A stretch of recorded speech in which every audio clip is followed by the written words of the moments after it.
अरहतो सम्मा सम्बुद्धस्स नमो तस्स भगवतो अरहतो सम्मा सम्बुद्धस्स नमो तस्स भगवतो अरहतो सम्मा कारुणिक देव आणि मनुष्याचे शास्ता तथागत सम्यक संबुद्ध तथागतांचा सद्धम्म तथागतांचा पावन पवित्र आर्य श्रावक संघ सर्वश्रेष्ठ अशा या तीन रत्नाला त्रिवार अभिवादन। ज्यांच्यामुळे आपणा सर्वांना या तीन रत्नाचा लाभ झाला, ज्यांच्यामुळे आपणा सर्वांना हे सुखाचे दिवस आले, आपल्यावरील सारे विघ्न बाधा संकट ज्यांच्यामुळे दूर झाले, स्वातंत्र्य समता न्याय नीती आणि बंधुत्वावर सर्वश्रेष्ठ असे संविधान ज्यांनी देशाला बहाल केले, आपल्या सर्वांच्या जीवनामध्ये जे खऱ्या अर्थाने सुख करता आणि दुःख हारता आहेत असे बोधिसत्व डॉक्टर बाबासाहेब आंबेडकर यांच्या समग्र धम्मक्रांतीला शेवटच्या श्वासापर्यंत समर्पित राहतो।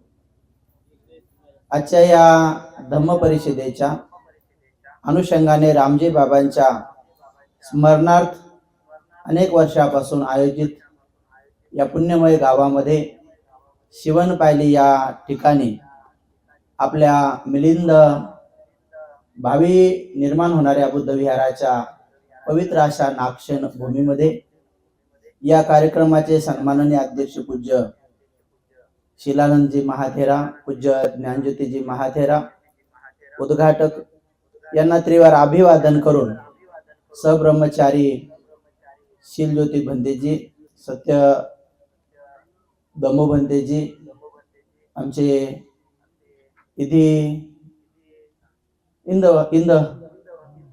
इंदमुनी भंतेजी, त्याचबरोबर सब्रह्मचारी या कार्यक्रमाचे सर्व आयोजक आयोजिका संयोजक संयोजिका दानदाते दानदात्या वारंवार मला फोन करून या कार्यक्रमाचं निमंत्रण देणारे आयुष्यमान सुमित व सर्व माता भगिनींनो, बालक आणि बालिकांनो, आपण महा पुण्यवान उपासक उपासिका आहात की आपल्याला नित्यनियमाने पूज्य शिलानंदजी महाथेरो, ज्ञानज्योतीजी महाथेरो यांचं दर्शन होत राहतं आणि त्यांच्या करुण चित्तातून तुम्हाला धम्माचं दर्शन होत राहतं। अनेक अनेक जन्मात केलेल्या पुण्य कुशल कर्माचा हा परिपाक असतो की आपल्याला तशा तशा गुरु आचार्यांची वारंवार भेट होत राहते, वारंवार दान देण्याची संधी प्राप्त होते, वारंवार धम्मदेशना ऐकण्याची संधी प्राप्त होते। सद्धम्मामध्ये कसं प्रतिष्ठित व्हायचं या संदर्भामध्ये जसं एखाद्या लहान लेकरांना आपण चालायचं शिकवतो, बोलायचं शिकवतो, कसं खायचं ते शिकवतो, बऱ्याच गोष्टी आपण त्यांना हळूहळू शिकवतो, तत्वतच कारुणिकांचे पुत्र हे हळूहळू आपल्याला शिकवतात। आम्ही नेहमी आम्हाला धन्य समजतो की जेव्हा जेव्हा दोनही भंतेजीच्या सानिध्यात अशा अनेक मोठ्या मोठ्या भंतेजीच्या सानिध्यात येऊन त्यांच्या करुण चित्ताच्या आणि ममत्वेच्या छत्रछायेखाली येण्याची, त्यांची धम्मदेशना ऐकण्याची, त्यांची सेवा करण्याची संधी जेव्हा प्राप्त होते तेव्हा आम्ही धन्य समजतो। या सगळ्या गोष्टी समजायला थोडस श्रद्धा लागते जी आपल्याकडे आहे, म्हणून तर तुम्ही या ठिकाणी आले। श्रद्धा नसती तर तुम्ही आले नसते, कारण तुम्हाला कोणी काही धरून आणलं नाही, तुम्हाला कोणी काही मारून पण आणलं नाही। जसं लहानपणी शाळेमध्ये इंजेक्शन देण्यासाठी असं उचलून नेत होते, ऐक नाही, लहानपणी इंजेक्शन देत होते ना शाळेमध्ये, पोलिओची अशी जी मोठी सुई, तर ती पाहूनच लेकरं चिर आरडायचे, तर ते उचलून न्यायचे नाही। तसं काय तुम्हाला कोणी उचलून आणलं नाही, कोणी काही धरून आणलं नाही, तुम्हीच मात्र श्रद्धेनं निरोप ऐकला किंवा पत्रक वाचलं आणि तुम्हाला श्रद्धा उत्पन्न झाली आणि तुम्ही आले। तर इंदमुनी भंतेजींनी सुद्धा उपदेशामध्ये सांगितले की श्रद्धा कशावर असली पाहिजे, कशी असली पाहिजे।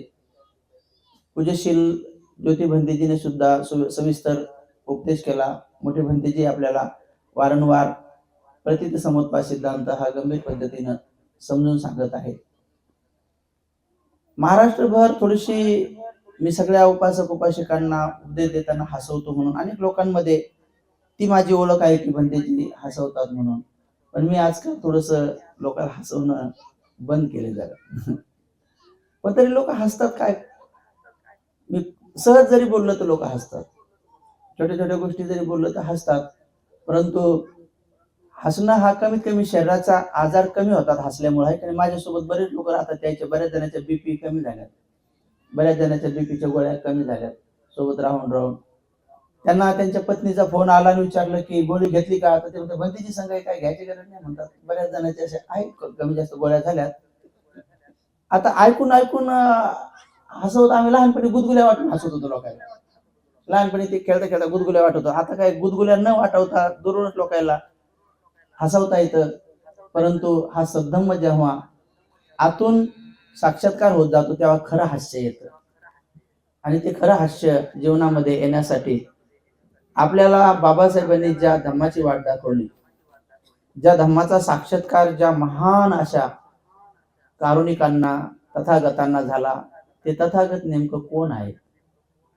पूज्य गुरु भंतेजी इरिबत गोड ज्ञानानंदजी महास्थवीर यांची भारतीयांवर थोडी अनुकंपा झाली म्हणून त्यांनी जवळजवळ 15-16 ग्रंथ हिंदीमध्ये लिहिले. आणि त्यामधला एक त्यांचा ग्रंथ आहे की बुद्ध कोण आहे. तुम्ही तो वाचला असेल तर वारंवार वाचा, नसन वाचला तो तुम्ही अवश्य वाचा, जेणेकरून त्यामधून तुम्हाला लक्षात येईल की आपण ज्या भगवंताच्या धम्माची दीक्षा घेतली ते भगवंत नेमकं आहेत तरी कोण. मी पण जेव्हा त्या पुस्तकाचं नाव वाचलं तर म्हटलं काय असेल यामध्ये.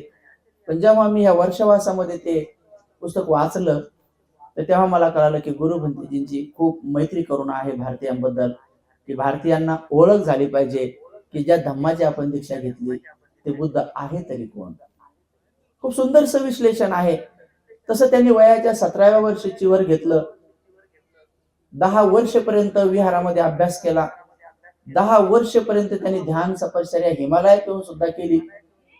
10 वर्ष त्रिपिटक 16 वेळेस वाचलं. त्यातल्या काही काही गाथा म्हणी ज्ञानरक्षित 100 वेळेस वाचल्या म्हणे मी काही गाथा. आणि त्या त्रिपिटकाला श्रीलंकेच्या लोकांना नीट कळावं म्हणून त्यावर 300 ग्रंथ लिहिले.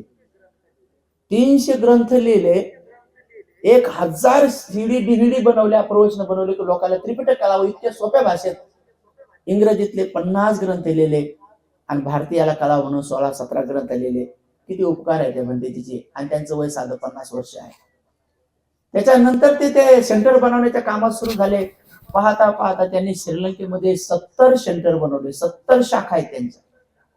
प्रत्येक ठिकाणी त्यांची 50, 100, 100, 200 असे शिष्य, सारे तरुण. जवळजवळ जगात त्यांच्या 140 शाखा आहेत. त्या 140 शाखामध्ये त्यांचे स्वतःचे जवळजवळ 3000 शिष्य आहेत. त्यातले 4-5 भंतेजी बुद्धारश्मी चॅनलवर प्रवचन देतात, तुम्ही ते ऐकत असाल. यश असेल, सुयश असेल, निरोध असेल, पुन्हा असेल, गुणानंद भंतेजी असेल, हे लहान लहान भंतेजी, असे त्यांचे 3000 शिष्य आहेत. आणि प्रत्येक भाषेमध्ये त्यांचे चॅनल आहेत. आणि त्यांचं टीव्ही चॅनल श्रद्धा चॅनल श्रीलंकेमध्ये सर्वात जास्त चालणारं चॅनल आहे. त्यांचे भरपूर हॉस्पिटल आहेत, भरपूर शाळा आहेत, भरपूर कॉलेजेस आहेत. 300 भिक्षुणीचं सेंटर आहे त्यांच्याकडे. 300 भिक्षुणी आहेत ज्यांचं स्वतंत्र असं विहार आहे. आणि जवळजवळ भगवान बुद्धांच्या धातू असलेले, तिच्यामध्ये प्रत्येक अरहंताचे असलेले स्तूप असे जवळजवळ त्यांनी 40 स्तूप निर्माण केलेले आहेत. आणि त्यांच्याकडे तथागत भगवान बुद्धांच्या 80 अग्रश्रावकांच्या धातू देवता लोकातून प्रत्यक्ष देव लोकांनी शक्र देवराज येऊन त्यांना त्या धातू देतात आणि ते भंतेजी प्रतिष्ठापित करतात. प्रत्येक त्यांचं विहार चंदनाची कुटीनं बनलेलं आहे. प्रत्येक विहार 10, 20, 30 कोटीच्या पुढेच आहे. मुख्य शाखा तर 50, 100, 200 कोटीच्या पुढे आहे. आणि जगामध्ये सुद्धा त्यांचे विहार आहे. कमी वयामध्ये, कमी वेळेमध्ये एवढं काम त्यांनी केलं. कणभर चेहऱ्यावर अहंकार नाही आहे, गर्व नाही आहे. आणि त्यांची करुणा मैत्री म्हणून मागच्या सहलीमध्ये मी जेव्हा जून महिन्यात गेलो तेव्हा त्यांनी अनुकंपा केली आणि मला तथागत भगवान बुद्धांच्या 2 धातू दान केल्या. त्यातली एक धातू संगगिरी महाविहारासाठी, एक धातू पूज्य आपले शीलानंद महाथेरो भंतेजीसाठी आंबोड्याच्या स्तूपासाठी दिले. 5 अरहंतांच्या सुद्धा धातू त्या भेटीमध्ये दिल्या. आता मी या 20 जानेवारी ते 30 जानेवारी आता पुन्हा मी 28 लोकांना आम्ही 2 भंतेजी 30 लोक गेलो सहलीत आणि तिथं त्यांनी पूज्य अरहंत अंगुलीमाल भंतेजी जे भगवंताच्या काळामध्ये स्वतः भगवंतांनी ज्यांना मैत्रीमध्ये अग्र म्हणून घोषित केलं त्यांच्या 1000च्या वर धातू शक्र देवराजांनी आणून स्वतः भंतेजीला दिल्या. त्यांनी तिच्यावर 8 भगवान बुद्धाच्या धातू तिच्यावर ठेवून या 1000 एवढा भव्य दिव्य पूज्य अरहंत अंगुलीमाल भंतेजीचा स्तूप बोवत नावाच्या गावी श्रीलंकेमध्ये बनवला. तो संकल्प स्तूप महास्तूप त्याला शेय म्हणतात ते लोक. महाशय म्हणजे स्तूप. जगातले सगळे लोक विशेष रूपाने तिथे आपले संकल्प अधिष्ठान पूर्ण करण्यासाठी येऊन माथा लावतात, वंदन करतात. मला स्वतः भंतेजी म्हटले ज्ञानरक्षित दक्षिण दिशेला जाऊन तुम्ही तुमचा माथा लावा आणि तुमच्या ज्या ज्या अध्यात्म इच्छा संकल्प आहेत त्या पूर्ण होतात. तिथं दीप लावा, हे पुण्य अमक्या अमक्या देवताला अर्पण करा. ते देवता तुमच्या भारतीयांसाठी विशेष रूपाने काम करतात आणि त्यासाठी तुम्ही ते पुण्य त्या देवतांना द्या. आणि भंतेजी स्पेशल माझ्याकडून तिथं दिवा लावून किंवा स्पेशल फुलांची पूजा करून घेतात. आणि खरंच मला सांगितलं जा तिथं असं माथा लावा. हे नवस मागण्याची परंपरा बौद्ध लोकांपासून सुरू झाली. काहीही न करता कर्मकांड करणे, परंतु दानाच्या आधाराने, शीलाच्या आधाराने, समाधीच्या आधाराने तुम्ही केलेल्या कुशल कर्माचा परिणाम संकल्प अधिष्ठान आमची पूर्ती हो असं तुम्ही करू शकता. त्याच्यामध्ये कर्मकांड येत नाही.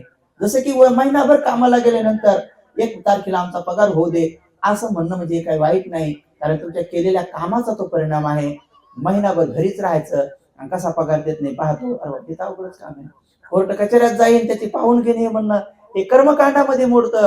मात्र तुम्ही पीठ चाळलं, मळलं आणि त्याच्यानंतर लाटलं आणि आता चपात्या बनवल्या तर हे कर्माचा परिणाम आहे. तुम्ही मात्र पीठही लाटलं नाही, पीठही तिमलं नाही आणि काहीच नाही आणि नंतर म्हणता की माझ्या दुर्डे चपाती एवढे कुठून येऊ दे.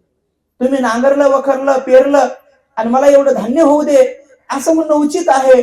पण तुम्ही बांधावर फक्त तुम्ही नैवेद्य दाखवला, आगारा धुपारा केला, लिंब कापले फेकले आणि ए शेता मला हे मस्त गहू होऊ दे, पिवळे गहू दे, हे कर्मकांड आहे. तर कर्म विपाक, कर्म फळ आणि कर्मकांड याच्यामध्ये अनेक फरक आहे. तसं तिथं संकल्प अधिष्ठान करा. मी अनेक वेळेस त्या स्तूपाला चैत्याला जाऊन दर्शन केलं, तिथं जाऊन फुलाची पूजा केली आणि ठरवायचो मी काय काय काय काय म्हणायचं. आणि जसंही त्या स्तूपाजवळ जायचो तर सगळं विसरूनच जायचो. मला ध्यानातच नाही राहायचं काय. मी संकल्प करायला जातो काय ध्यानातच यायचं नाही. असं 2-3 वेळेस झालं. खूप प्रयत्न करायचो, आठवायचं तो खूप, पण तिथं काय आठवत नव्हतं. फक्त एवढंच यायचं की आमचा भारत बौद्धमय हो.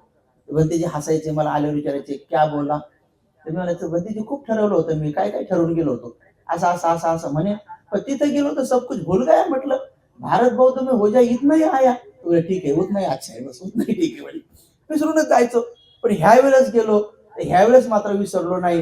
ह्यावेळेस मला आठवलंच काय म्हणायचं म्हणून. आणि म्हणून मी माझा माथा लावला आणि मी म्हटलं की का कुणास ठाऊक 2011ला मी एका डोंगराच्या कपारात ध्यानाला बसलो. तेव्हा आपोआप ध्यान करताना माझ्या मनात आलं की जसं गौतम बुद्धांचे शिष्य आनंद होते, त्यांनी 8 वर मागितले होते आणि आनंद मुळेच आज जो धम्म आपल्याला आलाय ते खूपच चांगले होते आनंद. आणि भगवंतांनी त्यांना आपला अग्र उपस्थापक म्हणून नेमलं होतं. जेव्हा आनंद भंतेजीची स्टोरी वाचली तर मला आतून हृदयातून असं उत्पन्न झालं की येणारे जे आर्य मैत्री बुद्ध आहेत त्यांचा सिंह नावाचा सेम तसा एक सेवक आहे. तर मला उत्पन्न झालं की मी तो बनावा म्हणून. मग तो मला असं उत्पन्न झालं. मग मी तेव्हापासून सारखं संघदान 2012ला तर मी जवळजवळ 50 लाख रुपये खर्च करून महाराष्ट्रात फिरून 500 भिक्षूंना आमंत्रित करून पूज्य ज्ञानज्योतीजी महाथेरो यांना सर्वात अगोदर पहाडीवर येऊन चिवरदान भिक्षापात्र दान देऊन, कारण ते त्या टायमामध्ये शिबिराला जाणार होते, पहिले त्यांना देऊन मग कार्यक्रम तिथं एवढा भव्य दिव्य केला. आणि तेव्हापासून संघदान पुण्यदान करून वारंवार ती गोष्ट मला वाटतेच बनाव. पण कसं बनाव, काय बनाव, होतो माहित नाही, पण मी वारंवार असं म्हणतो. पण ह्यावेळेस मात्र त्या स्तूपाला मी असं डोकं ठेवलं आणि डोकं लावून मला आठवलं की जर खरंच मी भावी येणाऱ्या मैत्री बुद्धाचा सिंह नावाचा आनंद सारखा जर उपस्थायक सेवक होणार असेल तर मग मला पूज्य अरहंत भगवंताचे उपासक आनंद महाथेरो त्यांच्या धातू मिळाल्या पाहिजे असा मी संकल्प केला. 20 तारखेला केला आणि 21 तारखेला गुरु भंतीजीकडे गेलो तर 24 घंट्याच्या आत पूर्ण झाला. मला 2 धातू आनंद भंतीजीच्या त्यांनी दिल्या. मग मला कळालं की अरे या स्तूपाजवळ संकल्प अधिष्ठान केले तर पूर्ण होतात. मी ते भारतात घेऊन आलो. भंतीजीला मागाशीच व्हिडिओवर दाखवल्या. तुम्ही पण अवश्य औरंगाबादला या. माझ्याकडे तथागत भगवान बुद्धांचे 1 धातू, 5 अरहंताच्या धातू, 2 पूज्य अरहंत, बहुश्रुत धम्म भांडागारिक, भगवंताच्या भिक्खू भिक्षुणी संघामध्ये प्रिय भगवंताचे अग्र उपस्थायक 84,000 वचन पाठ असलेले अरहंत आनंद थेरे यांचे सुद्धा धातू आहेत आणि बाबासाहेबांच्या पण आहेत. आणि म्हणून आपण सगळेजण तिथं दर्शनासाठी येऊ शकता. त्या स्तूपाला एक छोटीशी वीट लावण्यासाठी, सिमेंटचं एखादं टोपलं टाकण्यासाठी, श्रमदान करण्यासाठी, प्रत्यक्ष तिथं बसून ध्यान करून एवढ्या सगळ्यांच्या सोबत ध्यान करून महापुण्य अर्जित करण्यासाठी येऊ शकता. आणि मी तेव्हापासून असा संकल्प केला की होऊ शकतंय आता पुढच्या भेटीमध्ये मला पूज्य सारीपुत्रजी महामोगल्यांजी यांचे धातू भेटतील. आता का कुणाला असं वाटूच लागले. पण वाटता मला असंही वाटलंय की कदाचित या 2-5 वर्षामध्ये 80 अग्रश्रावक जे होते त्या सगळ्याच्याच धातू माझ्या मार्फत येणार आहे असं मला वाटू लागलेलं आहे. आणि नक्की तो संकल्प माझा पूर्ण होईल. म्हणून तुम्ही साधुकार द्यायला पाहिजे. आणि उपासकून काही गोष्टी वाटतात आणि वाटल्यानंतर त्या पूर्ण होतात. त्याचा काय आधार आहे? मग नंतर लक्षात आलं की याचा आधार आहे की तुमच्यामध्ये धम्माच्या बद्दल असलेली प्रामाणिकता, दान बद्दल असलेली प्रामाणिकता, शील समाधी प्रज्ञेबद्दल असलेली प्रामाणिकता, मोठ्या ज्येष्ठ श्रेष्ठ भिक्षूंबद्दलची तुमची अगाध श्रद्धा, निर्मळ श्रद्धा तुम्ही तशीच ठेवली पाहिजे. निश्चित स्वरूपामध्ये तुम्ही जे काही पेरलं ते उगवल्याशिवाय राहत नाही. आणि म्हणून हे पुण्यकर्म, हे सत्कर्म आठवता हे सत्कर्म पुण्यकर्म करत असताना बघितलं असेल की मी मध्ये 1-2 वेळेस मध्ये उठून जातो. मला डॉक्टरांनी सांगितलेलं आहे की तुम्ही 1 घंट्याभराच्या आत लगेला जायचं. मला कॅन्सर आहे, म्हणजे मला युरिनरी ब्लॅडरचा कॅन्सर आहे. सगळे रिपोर्ट नील झाले. आता नील झाला पण तो रिव्हर्स कधी बी होऊ शकतो. मला एवढा प्रवास करायचा मी सांगितलं नाही, पण मी लगातार 4 दिवसापासून लगातार रात्रभर गाडी चालवतो, दिवसभर करतो. मला अशी झोप पण येते. 3-4 दिवस झाले झोप पण नाही. पण तरी धम्माचा प्रचार करत मी फिरतो. काही नाही, ऑटोमॅटिकली सगळं निघून जातात. मोठ्या भंतीच्या सहवासात राहिलं तर खूप चांगलं होतं. ऑटोमॅटिकली सगळे पळून जातात. तसं 2 मोठ्या भंतीच्या सहवासात राहताना अंगाला आतून असा थरकाप येतो. त्यांच्या आजूबाजूला बसायची पण हिंमत नाही होत कधी. पण त्यांची दया मैत्री करून आहे, आजूबाजूला बसवतात. बसल्यानंतर तेवढी धन्यता वाटते की अहो आमचं सौभाग्य आहे की आमच्या संघामध्ये असे रत्न आहेत. शिलज्योती भंती सारखी सुद्धा रत्न आहेत. आमच्याकडे असे अनेक रत्न भिक्षू आहेत की ज्यांच्यामुळे संघाची शोभा आहे. ज्यांच्यामुळे जसं की एखाद्या समुद्रामध्ये नाना प्रकारचे मोती, रत्न, हिरे असतात, तसे आपल्या संघामध्ये सुद्धा अनेक भिक्षू रत्न आहेत. आणि ह्या रत्नामुळे संघ आपला शोभत दिसत आहे. आपण सगळे थोडं पुण्य करू. आणि बोधिसत्व बाबासाहेबांचा जो संकल्प आहे की हा भारत बौद्धमय झाला पाहिजे, हे विश्व धम्मराज्य झालं पाहिजे, त्यासाठी आपण सगळेजण प्रयत्नशील राहू. म्हणून आज जास्त उपदेश न देता मी तुम्हाला नेमकं बुद्ध कोण आहे नेमके हे थोडक्यामध्ये सांगतो. सविस्तर मी काही व्हिडिओ माझ्या ज्ञान सत्यशोधक हे YouTube चॅनल आहे, त्या चॅनलला तुम्ही सबस्क्राईब करा. त्याच्यावर मी तुम्हाला सविस्तर बुद्ध कोण आहे त्याच्या छोटे व्हिडिओ बनवून टाकेल, म्हणजे जेणेकरून सविस्तर तुम्हाला त्याच्याबद्दल माहिती होऊन जाईल. आणि गुरु भंतेजीची अनुकंपा जी भारतीयाबद्दल आहे ती परिपूर्ण होऊन जाईल. त्यांची खूप मैत्री करुणा आहे. एवढी मैत्री करुणा आहे की त्या मैत्री करुणेचे दूरपर्यंत असं बसलं तरी ते मैत्रीचे इतके शीतल तरंग त्यांच्या आपल्या जवळ येतात. आणि का कोणास ठाऊक की अशा अनेक महापुरुषांच्या सहवासात राहण्याची संधी मला प्राप्त झाली. पूज्य गोयंका गुरुजीला मी स्वतः 4 वेळेस भेटलो. पूज्य गोयंका गुरुजीला स्वतः मला 4 वेळेस भेटलो. समोरासमोर 1-1 घंटा मी 2दा त्यांच्यासोबत चर्चा केली. एकदा 5-10 मिनिटं चर्चा केली. एकदा तर त्यांना स्वेटर, टोपी, मला वाटतं धोती आणि सॉक्स हे दान देण्याची मी संधी मिळाली. ते घेत नव्हते कोणाचं, पण माझं घेतलं आणि अंगावर घालताना पण दिसले मला ते एका व्हिडिओमध्ये. म्हणजे एवढी संधी मिळाली. मला बुद्ध रक्षिता भंतीजींची सेवा करायची संधी भेटली, जे बाबासाहेबांसोबत 6व्या संगीतेला होते. एवढंच नाही, बाबासाहेबांच्या धम्मदीक्षेमध्ये जे भंतीजी होते, गप्रज्ञानंद भंतीजी, लखनौला मी 2-4 वेळेस त्यांचे पाय दाबण्याची संधी मिळाली. आणि अशा मोठ्या भंतीजीच्या छत्रछायेखाली राहण्याची, धर्मसेवक भंतीजी असतील, सदानंद भंतीजी असतील, असे मोठे भंतीजी आहेत. गुरु भंतीजीच्या सोबत मला पहिला वर्षवास, माझी उपसंपदा झाली 2007 ला, तर माझा पहिला वर्षवास करण्याची संधी मला प्राप्त झाली. हे सगळ्या गोष्टी केवळ आणि केवळ पुण्य तुम्ही करत राहा. तुमची श्रद्धा एवढी आगात ठेवा. श्रद्धा तर तुमची ठेवली तर निश्चित स्वरूपात तुम्हाला या सगळ्या गोष्टी मिळत राहतात. माझा पक्का विश्वास आहे की तुमची जर आगात श्रद्धा असेल तर निश्चित स्वरूपामध्ये तुमची जी जी काही आध्यात्मिक इच्छा संकल्प आहे तो पूर्ण होतो. इच्छा ठेवा, संकल्प ठेवा, अधिष्ठान ठेवा, आपल्या भल्याचे ठेवा. नाही दुसऱ्याच्या भल्याचे ठेवता येत, कमीत कमी आपल्या भल्याचे ठेवा, पण दुसऱ्याच्या नुकसानाचं ठेवू नका. आहेत अज्ञानी अनेक लोक दुसऱ्याच्या अहिताचा विचार करतात.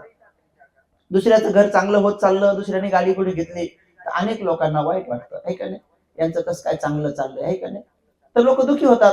लोक आपल्या सुखानं जास्त सुखी नाहीत, दुसऱ्याच्या सुखानं भले दुखी आहे, भले दुखी आहे का नाही? आपलं पोरग नापास झालं तर त्याला थोडं वाईट वाटतंय, पण येऊन कोण सांगत त्याचं झालंय मग डबल खुशी वाटते. बरं झालं बाई, त्याच झालं ना, मग काय घोर नाही, मग आपले किती हो.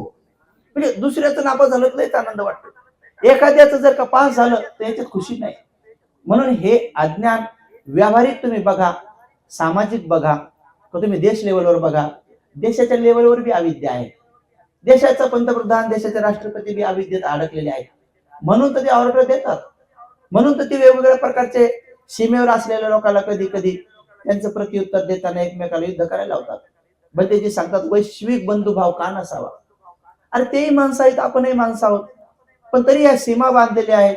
आणि या सीमेमध्ये भाषावाद, प्रांतवाद, आहे का नाही, नाना प्रकारचं गोत्रवाद, धर्मवाद, हे कर्मकांड, किती मोठे मोठे मोठे मोठे वादात अडकलेले लोक या सगळ्या वादाच्या सीमा तथागताने तोडून टाकायला सांगितलेल्या आहेत. आणि तथागताच्या सांगितलेल्या सीमा तोडण्यासाठीच फार लंब्या कालावधीपासून एक महापुरुषाने लंबी यात्रा करून हे बोधी ज्ञान प्राप्त केलेलं आहे. हे 20 असंख्येय 1,00,000 कल्प 2600 वर्षापूर्वीची गोष्ट मी तुम्हाला सांगत आहे. एक तरुण आपल्या आईची खूप मनोभावे सेवा करत आहे.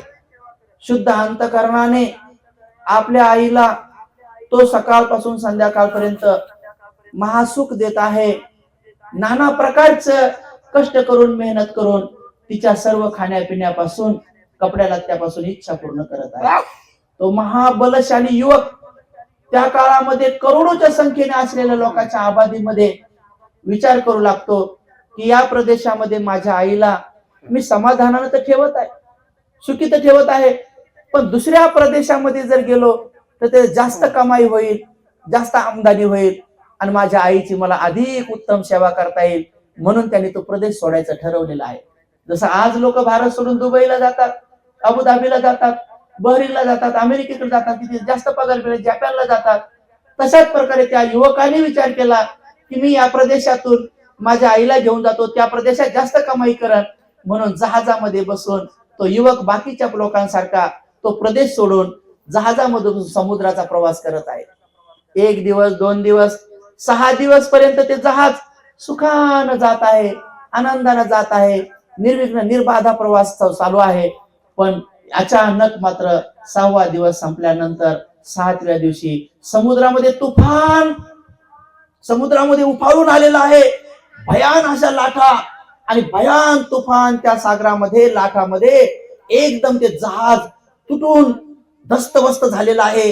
सारे प्रवासी पाण्यात पडलेले आहेत. कोणी कोणी त्या लाटेमध्ये मरत आहेत, मरताना एकमेकाला पाहत आहे, स्वतः मरताना पाहत आहे आणि प्रत्येक जण आपला जीव वाचवण्यासाठी प्रयत्नशील आहे. अशामध्ये तो युवकही मोठ्या लाटेमध्ये पडलेला आहे.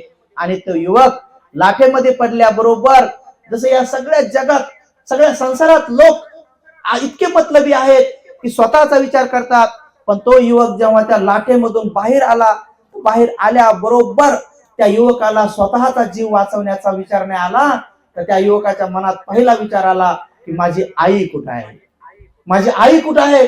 जहाज तुटला आहे, सगळे मरत आहेत आणि मरताना त्या युवकाला विचार आला की माझी आई कुठे आहे. आणि त्या युवकाने त्या सगळ्यांमध्ये जेव्हा शोधणं सुरू केलं, मरणाऱ्या लोकांमध्ये, डुबणाऱ्या लोकांमध्ये जेव्हा पाहिलं तर एका लाकडाला धरून त्याला आई दिसली. भरधाव वेगाने पोहोच जाऊन तुरंत तो युवक आईला खांद्यावर घेतो आणि त्या क्षणी दृढ संकल्प करतो, अधिष्ठान करतो की मी माझ्या आईला वाचवीन, या समुद्रामध्ये मी माझ्या आईला मरू देणार नाही, असा तो युवक संकल्प करतो. समुद्रामध्ये संकल्प करतो, तुफान लाटेमध्ये संकल्प करतो, हा संकल्प सामान्य लोकांना एकदम कसा वाटतो की न होण्यासारखा आहे. का? कारण समुद्राला किनारा नाही आणि कुठे कोणत्या दिशेला पोहोच जायचं आहे आणि किती दिवस पोहावा लागणार आहे आणि कस काय आईला वाचवणार आहे, त्या लाटा तुफान आहेत. पण मात्र तो युवक आईवर एवढं प्रेम आहे, आईबद्दल एवढी ममता आहे, एवढी श्रद्धा आहे की तो युवक खांद्यावर आईला घेतो आणि खांद्यावर घेऊन एकदम आपल्या ताकदीनिशी एकनिष्ठतेनिशी तो पोहून आपल्या आईला वाचवत आहे.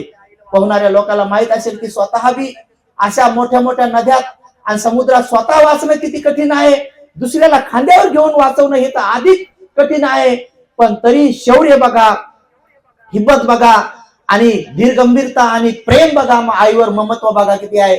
आणि दुसऱ्याला वाचवण्यासाठी तो युवक 1 दिवस नाही 2 दिवस नाही, लगातार 6 दिवस पर्यंत पोहत आहे. 6 दिवस पर्यंत पोहत आहे. अंधार पडल्यानंतर कोणत्या दिशेला जावं, समुद्रामध्ये अंधार पडल्यानंतर कोणत्या दिशेला जावं, आपण काठाच्या दिशेला चाललो का उलट्या दिशेला चाललो. पण त्यांच्या मनामध्ये थोडी शंका नाही, मी माझ्या आईला वाचवील म्हणजे वाचवील, माझ्या आईला मरू देणार नाही, एवढा दृढ संकल्प करून तो युवक पोहत आहे पोहत आहे पोहत आहे. पोहता पोहता 6 दिवस पर्यंत पोहत आहे, 6 रात्र पोहत आहे. 6 दिवस आणि रात्र पोहून झाल्यानंतर आता युवक थकला आहे. तो युवक थकून गेला. थकून गेल्यानंतर हळूच तो युवक डुबत डुबत चालला आणि परिपूर्ण रूपाने तो युवक डुबला.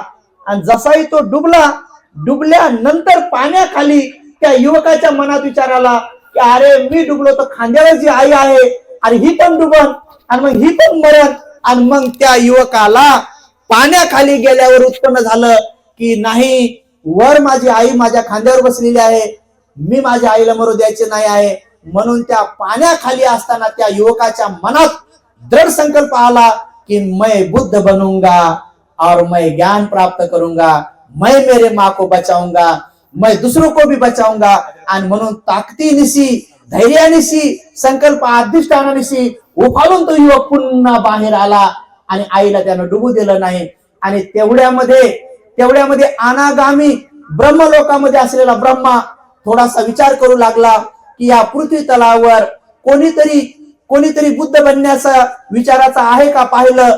तेव्हा या संपूर्ण ब्रह्मांडामध्ये एकमेव समुद्रामध्ये 6 दिवसापासून दुसऱ्यासाठी आपला प्राण जोखीम मध्ये घातलेला युवक पोहताना त्या अनागामी ब्रह्मदेव राजाला दिसला. तेव्हा त्याने विचार केलं की अरे पृथ्वीवर सगळे लोक आपल्यासाठी प्रयत्न करतात, स्वतःसाठी प्रयत्न करतात, एकमेव हा युवक आहे की जो दुसऱ्यासाठी प्रयत्न करत आहे, आईला वाचवण्यासाठी प्रयत्न करत आहे. आणि त्यांच्या मनामध्ये बुद्ध बनण्याचा तो भाव आईला डुबता आईला वाचवताना पाण्याखाली उत्पन्न झाला. आणि मग मात्र जेव्हा 7वा दिवस उजाडला सकाळचा आणि जेव्हा ते पोहू लागले तर समोर त्यांना एक बेट दिसलं आणि हळूवार त्या आईला तिथे घेऊन गेले आणि त्यांनी आईला वाचवलं. साधुकार म्हणा सगळे, त्यांनी आईला वाचवलं. आणि जसंही त्या बेटावर गेले आणि खांद्यावरून जेव्हा आईला खाली उतरवलं तेव्हा आईनं कडाडून आपल्या त्या पुत्राला मिठी मारली आणि रडून ती आई त्या कवटाळलेल्या आपल्या बाळाला म्हणाली, बाळ हे शूरवीर पुत्र, हे माझ्या महान त्यागी पुत्रा, ज्याप्रमाणे तू माझ्यावर प्रेम करून मला वाचवण्यासाठी प्रयत्न केला तसाच तू या सगळ्या संसारातल्या लोकांना वाचवण्यासाठी बुद्ध बन आणि प्रयत्न कर म्हणे. तेव्हा तो युवक म्हणे, आई हीच गोष्ट मला पाण्याखाली डुबलो तेव्हा माझ्या मनात उत्पन्न झाली, पाण्याखाली डुबलो तेव्हा माझ्या मनात उत्पन्न झाली की मी बुद्ध बनीन, ज्ञान प्राप्त करीन, दुसऱ्याला बी ज्ञान मार्ग दाखवेन, मी या दुःखातून बाहेर पडेन आणि ह्या भवसागरातून बाहेर पडेन आणि मी सगळ्याला वाचवेन. तसं आई तुला बी उत्पन्न झालं आणि मग दोघांनाही तिथं उत्पन्न झालं. आणि त्या भावामध्ये हे आपले सिद्धार्थ गौतम बुद्धांना बोधिसत्व बनण्याचं चेतना पहिल्यांदा तिथं उत्पन्न झाली. आणि तिथून त्यांची जीवनचर्या सुरू झाली. आणि मग त्यांनी असंख्य कल्पापर्यंत आपल्या या बोधिसत्वाच्या पारमिता पूर्ण करत अमरावती नगरामध्ये दीपंकर सम्यक संबुद्ध येणार हे जेव्हा त्यांना कळालं, गावकऱ्याकडून कळालं, तेव्हा त्यांच्यामध्ये आगाध श्रद्धा उत्पन्न झाली. आणि त्या दीपंकर सम्यक संबुद्धाचे पाय चिखलात भरू नये म्हणून त्या सुमेध ऋषींनी त्या काळामध्ये अमाप धन होतं, आजी आजोबांचं 7 दिवस, माता पितांचं 7 दिवस हे धन, आईकडच्या नाना नानीचं 7 दिवस एवढं धन पाण्यासाठी त्याला एवढे महिने लागले होते, ते सगळं धन सोडून ऋषी झाले होते. त्या ऋषीने जेव्हा स्वतःला चिखलात टाकून दिलं आणि सांगितलं, हे तथागता तुमचे पाय माझ्या पाठीवर ठेवा आणि मी पण तुमच्यासारखाच बुद्ध झालो पाहिजे, मनातल्या मनात संकल्प अधिष्ठान केला. तेव्हा त्या दीपंकर सम्यक संबुद्धांनी त्या सुमेध बोधिसत्वांच्या त्या ऋषींच्या चित्तातला हा भाव, हा संकल्प अधिष्ठानाचा भाव जेव्हा त्या दीपंकर बुद्धाने पाहिला, तेव्हा दीपंकर बुद्धाने डोळे लावताच क्षणी विचार केला की हे खरंच बोधिसत्व आहेत. आणि बोधिसत्व कधीपासून आहे, तेव्हा दीपंकर सम्यक संबुद्धाला कळाले की हो, हे सुमेध ऋषी काय साधे सुधे नाही आहेत. यांनी आतापर्यंत पहिल्या भवामध्ये समुद्रामध्ये 6 दिवस पर्यंत पोहून जीव आपला जोखीमध्ये टाकून आईला खांद्यावर बसून 6 दिवस 6 रात्र पोहून 7व्या दिवशी आईला वाचून बोधिसत्व झालेत. आणि तेव्हापासून आतापर्यंत 16 असंख्य कल्प यांच्या पारमिता पूर्ण झाल्यात. 16 असंख्य कल्प म्हणजे एक 10 किलोमीटरचा खड्डा खोदायचा, तिच्यामध्ये मोहरी टाकायच्या, सरसो टाकायच्या आणि 100 वर्षानंतर एक मोहरी बाहेर काढायची. जेव्हा सगळ्या खड्ड्यातल्या मोहरी संपतील तेव्हा खड्ड्यातल्या मोहरी संपतील, पण एक कल्प तरी संपत नाही, एवढा मोठा एक कल्प असतो. असं किती 16 असंख्य कल्प पारमिता पूर्ण केल्या. 16 असंख्य हा आकडा आहे. जसं की एकक, दशक, शतक, सहस्र, दशसहस्र, लक्ष, दशलक्ष, अब्ज, कोटी, दस कोटी, अब्ज, दस अब्ज, रब्ज, दस रब्ज, खब्ज, दस खब्ज, असं करत करत करत करत संख्य, दस संख्य, असंख्य, दस असंख्य, पुढे बी असा आकडा वाढत वाढत वाढत संवर्त, दस संवर्त, विवर्त, दस विवर्त, असे संवर्त विवर्त पद्धतीनं असंख्य त्यांनी 16 असंख्य कल्प पारमिता पूर्ण केल्यात. आणि मग दीपंकर बुद्धाने पाहिलं, अरे आता पुढं 4 असंख्य 1,00,000 कल्प पारमिता पूर्ण केल्यानंतर इष्काव कुळामध्ये शक्य कुळात राजा शतोधन महामायाच्या उदरी सिद्धार्थ गौतम म्हणून बुद्ध बनणार आहे, अशी भविष्यवाणी करून टाकली. अशी भविष्यवाणी केली. जेव्हा ती भविष्यवाणी हे मनातल्या मनात यांनी सुमेध ऋषींनी मनातल्या मनात केलं, पण दीपंकर बुद्धांनी मात्र सगळ्या समक्ष भविष्यवाणी केली. यांच्या 16 असंख्य कल्प पारमिता पूर्ण झालेल्या आहेत. अगोदरच त्या अनिश्चय पारमिता होत्या. अनिश्चय म्हणजे यांना बी माहित नव्हतं की मी बुद्ध कधी बनणार आहे, पण आता मला माहित झालं की हे बोधिसत्व 4 असंख्य 1,00,000 कल्प पारमिताच्या पुढे बुद्ध बनणार आहेत. त्या पुढच्या निश्चय पारमिता होत्या. आणि मग त्या बुद्धाने जेव्हा घोषणा केली तेव्हा सुमेध ऋषी विचार करू लागले की मी आता काय केलं पाहिजे, की मला आता मी बोधिसत्व आहे, मी बुद्ध बनणार आहे. आणि जर सम्यक संबुद्धाने सांगितलेलं आहे तर सम्यक संबुद्ध कधी खोटं बोलत नाहीत, मग मी निश्चितच सम्यक संबुद्ध होणार आहे. तेव्हा मग ते विचार करू लागले की मी आता सम्यक संबुद्ध होण्यासाठी कोणते सद्गुण धारण केले पाहिजे. मग मी सम्यक संबुद्धाला विचारलं पाहिजे का की मी कोणते कोणते सद्गुण धारण करू, आता मी पुढे काय काय करू. तेव्हा त्यांच्या मनामध्ये चिखलात पडल्याच विचार आला की नाही, सम्यक संबुद्ध व्हायचं आहे तर मग स्वतः चिंतन मनन करायचं. म्हणून ते चिखलातून उठले. सगळे गाव त्या सम्यक संबुद्ध भिक्खू संघाच्या स्वागतासाठी गेले. सुमेध ऋषी बाजूला बसून ध्यानस्थ बसले आणि बुद्ध बनण्यासाठी एका बोधिसत्वाला काय पुण्य करावं लागतंय याच्यावर चिंतन मनन करू लागले. तेव्हा त्यांच्या चिंतनामध्ये त्यांना बोधिसत्वाचा पहिला गुण आठवला की बोधिसत्व बनून मला दान पारमिता पूर्ण करावं लागेल, मला दान पारमिता पूर्ण करावं लागेल, हा सद्गुण मला धारण करावं लागेल.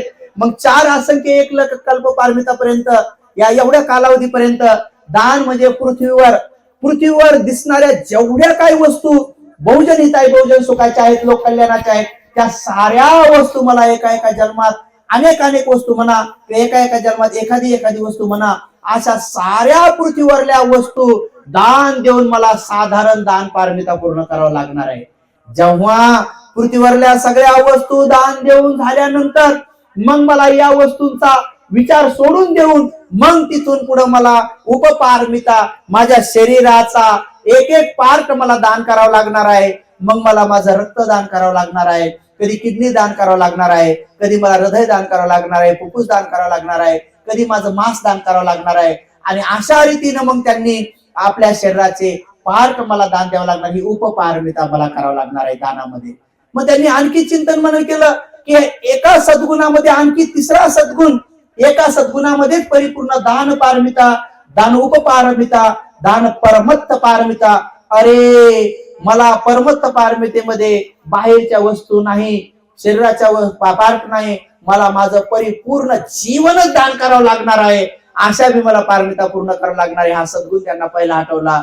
मग त्यांना शील सद्गुण आठवला, मग निखमा सद्गुण. असं करत करत करत ज्यांना आज आपण 10 पारमिता म्हणतो, अशा 10च्या 10 पारमिता 3 अंगांनी त्यांना स्मरण झाल्या आणि त्यांनी विचार केला की अरे मी ह्या पारमिता पूर्ण करण्याचा प्रयत्न केला पाहिजे.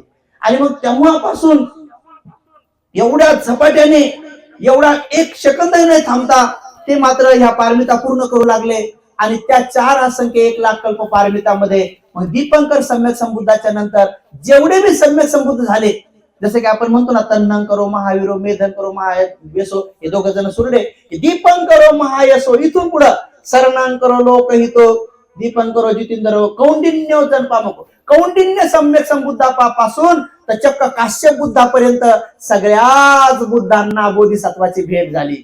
सगळ्याच बोधिसत्व, मग ते कधी राजा होते, तर कधी श्रेष्ठी होते, तर कधी ऋषी मुनी तपस्वी होते, तर कधी नागलोकाचे नाग प्रमुख होते, तर कधी कधी देवता लोकात होते. जिथं जिथं कुठं असेल त्या त्या कल्पामध्ये जे जे कौंडिन्य बुद्धापासून तर काश्यप बुद्धापर्यंत जे जे सम्यक संबुद्ध उत्पन्न झाले, त्या त्या सम्यक संबुद्धामध्ये हे बोधिसत्व त्यांच्याकडे गेले आणि त्यांच्या स्वागतासाठी कधी महासंघ दान केलं, कधी विशेष मंदार पुष्पाचे फुलहार घेऊन त्यांचं स्वागत केलं. नाना प्रकारे जेव्हा जेव्हा त्यांची भेट झाली, जसं दीपंकर आणि सुमेधची भेट झाली होती, तशीच त्या त्या सम्यक संबुद्धाची आणि त्या त्या काळात ह्या बोधिसत्वाचं नाव जे जे असेल त्या त्या बोधिसत्वाची भेट झाली. आणि मग त्यांनी तिथं वंदन केलं आणि त्या त्या बुद्धाने घोषणा केली की आता हे 1800 कल्पानंतर सम्यक संबुद्ध होणार आहे. मग पुढे सांगितलं आता 900 कल्पानंतर सम्यक संबुद्ध होणार आहे. मग पुढे सांगितलं आता हे 500 कल्पानंतर सम्यक संबुद्ध होणार आहे. असं करत करत करत करत प्रत्येक सम्यक संबुद्ध त्यांची घोषणा करत करत गेले. आणि मग काश्यप सम्यक संबुद्ध आले आणि काश्यप सम्यक संबुद्धाने घोषणा केली की आता मी या भद्रकल्पामध्ये जे 5 सम्यक संबुद्ध होणार आहे त्यामधला मी 3 नंबरचा सम्यक संबुद्ध आहे. आता माझ्या नंतर हे जे काही हे जे आहेत हे आता भावी सिद्धार्थ गौतम बुद्ध होणार आहेत. आणि तो कालावधी आता जास्त नाही, तो फक्त आता 30,000 वर्षाचा कालावधी आहे. आणि एवढ्या कमी वेळामध्ये आता हे सिद्धार्थ गौतमच बुद्ध होणार आहेत. ती भविष्यवाणी त्यांनी केली. आणि मग तेवढ्या कालावधीमध्ये राहिलेल्या ज्या काही पारमिता आहेत त्या पूर्ण करून तुषित देवलोकांमध्ये मग पुढे तुम्हाला बाबासाहेबांच्या ग्रंथात येते की मग चतुर्दीपाल आले, महामायांना स्वप्न पडलं. आषाढी पौर्णिमेला राजा शत्रुधर महामायांनी खूप दान पुण्य केलं. मग त्यांना स्वप्नामध्ये चतुर्दीपालांनी त्यांना मानस सरोवरामध्ये तिथं उचलून नेलं. त्यांच्या राण्या आल्या, त्यांनी अभंग स्नान घातली. असं त्यांना सजवलं जणू दिव्य शक्तीचं स्वागत करावं. आणि मग त्या स्वप्नामध्ये पांढरा शुभ्र हाती आला, कमळाचं सफेद फूल घेऊन आला. मला माझा शेवटचा जन्म घ्यायचा आहे, माझी आई होशील का, असा आग्रह केला. आणि त्यांनी सहर्ष हो म्हटलं, डोळे उघडले. त्या स्वप्नाचा अर्थ सांगण्यासाठी 8 ज्ञानी विद्वान लोकांना बोलवलं. त्या 8 ज्ञानी विद्वान लोकांना बोलवलं. त्यातील 7 जणांनी दोन बोट वर केले. जास्त वेळ चर्चा केल्यावर 2 बोट केले. राजा तुम्हाला बाळ होणार, मुलगा होणार, आणि तो मुलगा संसारामध्ये जर टिकला तर महापराक्रमी चक्रवर्ती राजा होईल, ज्यांना युद्ध न करता सगळ्या पृथ्वीला जो जिंकन, युद्ध करण्याची गरज पडणार नाही. जिथेही जाईल तर तिकडचा राजा सीमेवर येऊनच म्हणे की स्वामी स्वामी मी तुम्हाला शरण गेलो, सांगा मी तुमचा स्वामी सेवक झालो, मी राज्य कसं चालू म्हणून. मग त्यांना पंचशील सांगतील, उपसत्कार्या सांगतील. अशा रीतीने तुमचा पुत्र सगळं जग जिंकेल, चक्रवर्ती सम्राट होईल. आणि जर त्यांनी महाभिनिष्क्रमण केलं तर तुमचा पुत्र मात्र जगाचा अज्ञान अंधकार नायनाट करणारे महाकारुणिक तथागत सम्यक संबुद्ध बना. अशा दोहेरी भूमिका केल्या, दोहेरी भविष्यवाणी केली. पण तिथे एक कौंडिन्य नावाचे सर्वात लहान त्या काळातले त्यांनी तरुणांनी मात्र एकच भविष्यवाणी केली की नाही, पांढरा शुभ्र हाती आहे, त्यामुळे हातीसारखा बलशाली. पांढरा शुभ्र म्हणजे निरुपद्रवी, सोंडीमध्ये कमळाचं फुल आहे म्हणजे विहार करणारा, रागद्वेष मोहाचा स्पर्श न होऊ देणारा, चिखलाचा पाण्याचा स्पर्श न होऊ देणारा कमळ ज्याप्रमाणे विहार करतय तसा विहार करणारा सुपुत्र. कारण कमळाचं फुल पांढरं शुभ्र आहे, त्यामुळे तुमचा पुत्र बुद्धच होईल. ही एकरी भविष्यवाणी केली. आणि खरंच महामाया यांना गर्भधारणा झाली.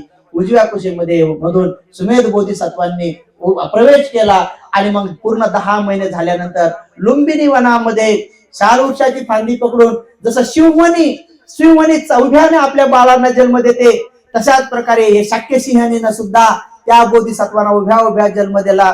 जेव्हा उभ्यानं जन्म दिला तेव्हा जेव्हा ते फांदी पकडून होत्या तेव्हा या गर्भपिशवीपासून गर्भाशयापासून तर जमिनीवर पाय ठेवेपर्यंत ते बाळ जेव्हा येत होतं त्याचं वर्णन करण्यासाठी 7 दिवस लागतात. एवढं सुंदर वर्णन आहे की कोणत्या कोणत्या देवतांनी कोणत्या कोणत्या पद्धतीने शिड्या सजवल्या, त्या शिड्याला कोणकोणते हिरे लावले, कोणकोणते मणिरत्न लावले, कोणकोणते माणिक लावले, कोणकोणते मंदार पुष्पानं ते सजवलं आणि त्या बोधिसत्वाचं कसं कसं देवतांनी स्वागत केलं. शक्र देवराज ब्रह्मदेवराज माझ्या हातावर पाय ठेवा, माझ्या हातावर पाय ठेवा असं म्हणून मी म्हणून नाना प्रकारचं स्वागत करण्यासाठी एवढ्या जागेमध्ये कसे कसे झाले याचं सविस्तर वर्णन आहे. त्याचे व्हिडिओ मी नवीन नंतर कधीतरी सविस्तर बनवून टाकेन. अशा प्रकारे सगळे सगळे त्या बोधिसत्वांच्या त्या लुंबिनी वनामध्ये स्वागतासाठी आलेले आहेत. ते रमणीय एखाद्या दिव्य शक्तीचं स्वागत करण्यासाठी ते वन सजलेलं आहे असं वर्णन बाबासाहेबांनी बी केलेलं आहे. फांद्यापासून बुंद्यापर्यंत शाल वृक्ष सजलेला आहे, निरभ्र आकाश आहे, सुमधुर असे पक्ष्यांचे आवाज आहे, खळखळ वाहणारे झरणे आहेत, शांत असा वारा आहे आणि आशामध्ये उभ्या उभ्या ते बोधिसत्व एक हात बोट वर करून एक बोट खाली करून घोषणा करत करत सिंहनाद करत करत ते बोधिसत्व जन्माला येतात. शिडीवर एक एक पाऊल ठेवून एक एक पाऊल ठेवून प्रत्येक देवलोक एक शिडीचा एक भाग सजवायचा त्यांच्यावर ड्युटी आहे. तो एवढा सुंदर सजवलेला आहे.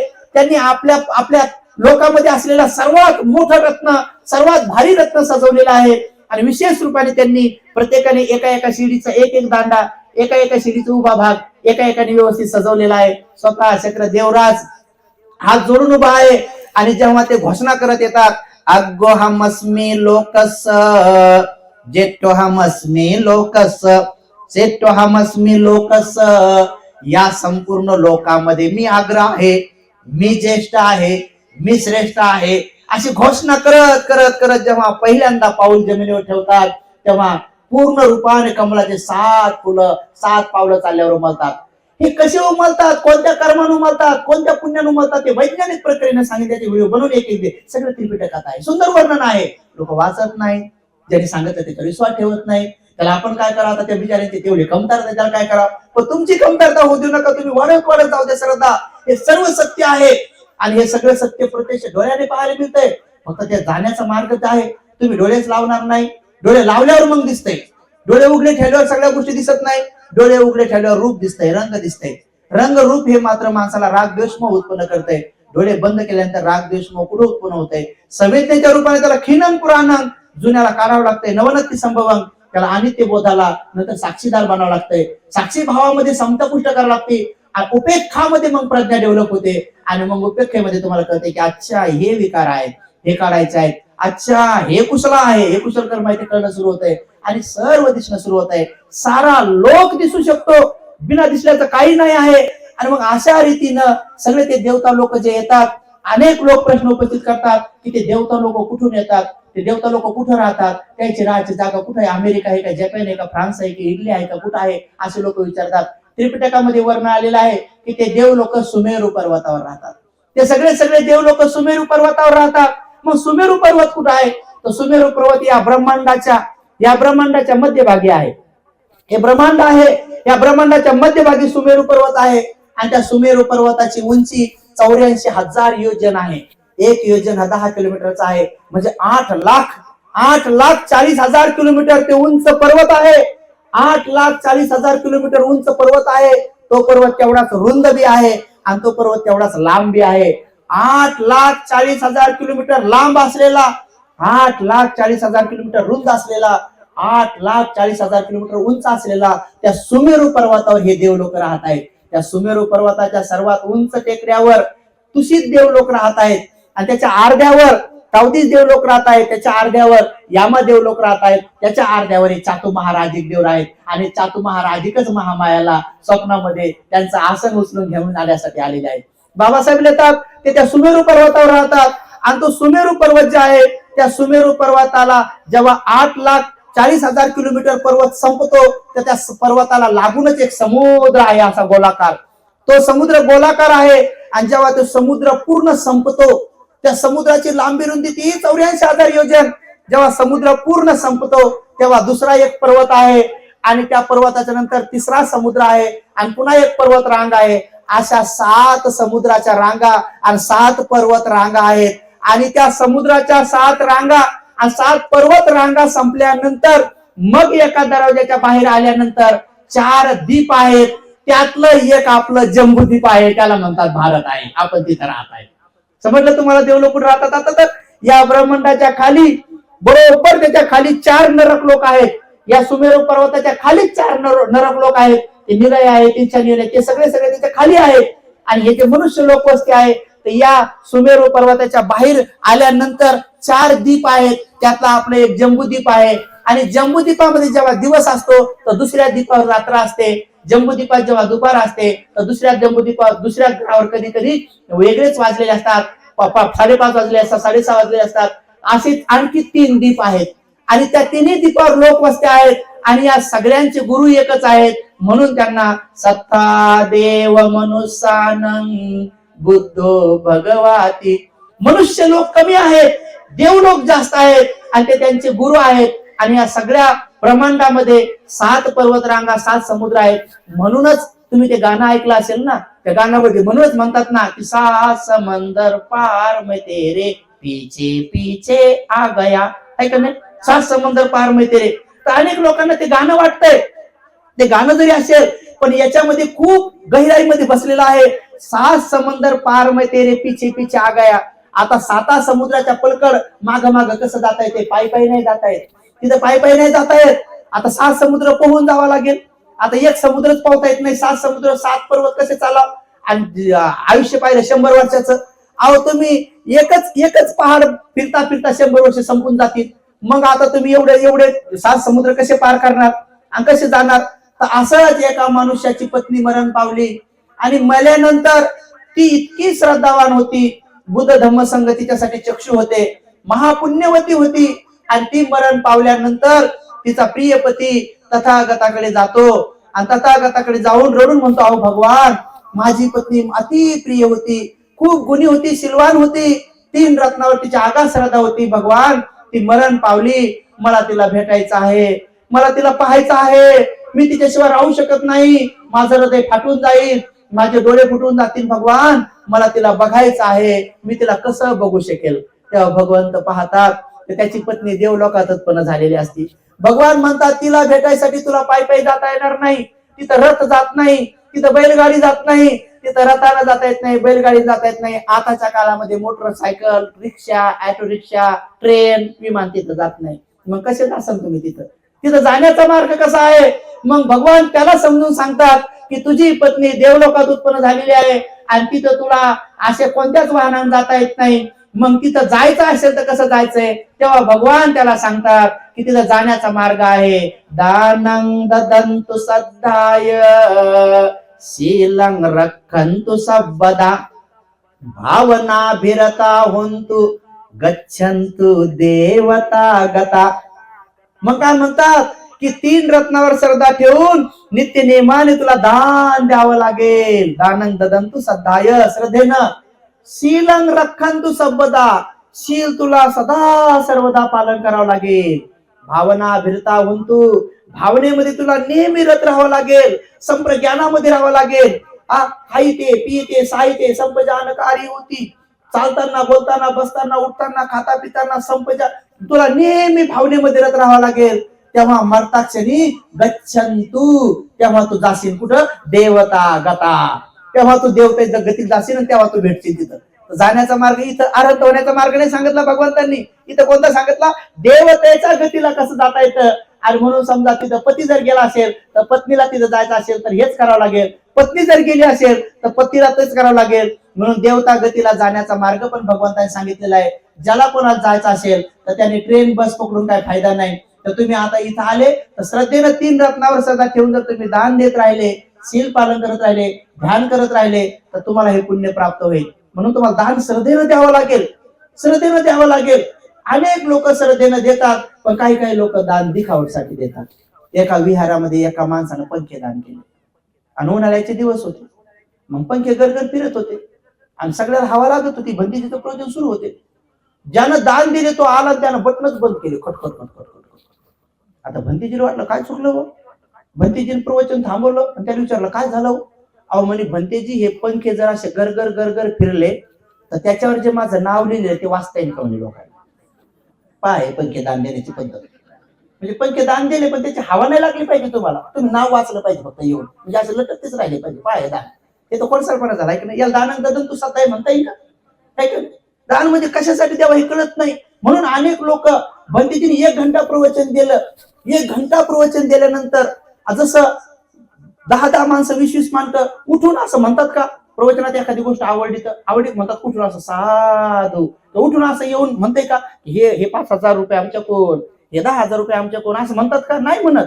पण गायकानं गाणं म्हणू द्या, गायकाने एखाद्या गाणं म्हणू द्या, लगेच बचत गटाच्या अध्यक्ष आणि टमक्या लगेच तो म्हणतोय आमक्या ताईनं बचत गटाच्या अध्यक्ष यांनी 100 रुपये दान पार्टी आबादी टमटम टमटम टुमटुम बस खुश. कशा दान दिलंय पण कशासाठी? कारण आपलं नाव घेतलंय, ते सगळ्याला माहिती, पण त्याचं नाव, आता तुमचं नाव एकमेकाला माहित नाही का? सगळ्याला माहिती आहे, पण तरी यांनी दिलं म्हणजे दुसरी म्हणते उठ नाव, लगेच त्या बी उठतात, मग लगेच त्या बी जातात आणि ते बी नाव सांगतात आणि नाव सांगू तेच पाहिजे. मग ते बी म्हणतात मग हे आमचं गाणं यांना आवडलं आणि आमची पार्टी आभारी आहे, मग ढुन ढुन चुक चुक टुडुम ढुम बसा. हे नवीन म्युझिक वाजायचं फक्त सगळ्याच्या नावानं, आणि मग ते लोक खुश असं दान देताना. दान देऊ लोक खुश कशासाठी? फक्त दाखवण्यासाठी.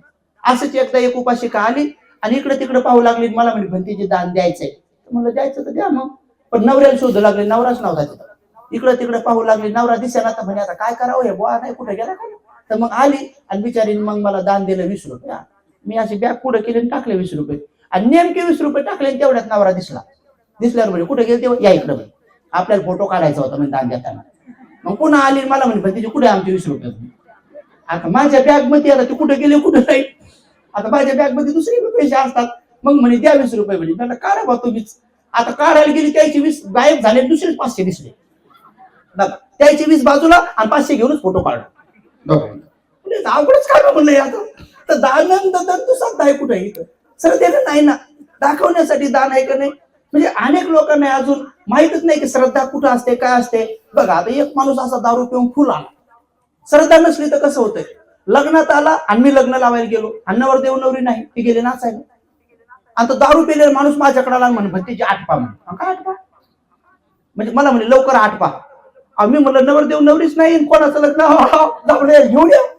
म्हणजे पेलेल्या बासरी एवढा मी होश नाही की भंतीची काय म्हणा. गेला आणि नवर देव नवरी नाही, मला म्हणलं लग्न लवकर लावा म्हणे. आणि कोणाचं लावा?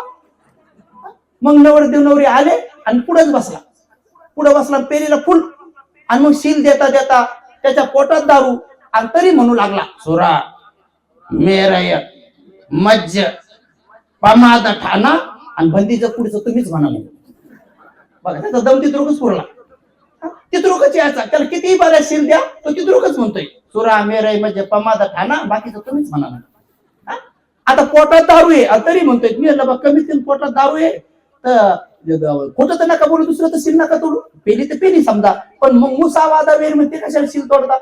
तर अनेक लोक, एका पोरगा रिक्षात घेऊन चालला, त्याचे सगळे दात पिवळे स्पष्ट दिसू लागलाय गुटखा खाल्लाय म्हणून. घडी चुकू लागला. त्याला मी म्हटलं गुटखा खाल्ला का? तर म्हणतो नाही. बाबासाहेबांची शपथ म्हणे. अरे खोटं कशाला बोलतो म्हणलं, खाल्ला तर सांग. म्हणजे लोक खोटं बी बोलतात. तर एक सील तोडलं तर दुसरं सील तुटतंय. म्हणून तिथं काय म्हटलं, शीलं रक्षन्तु सर्वदा, सदा सर्वदा शीलाचं रक्षण करावं लागतंय, दाखवण्यासाठी नाही, कोणाला दाखवण्यासाठी नाही.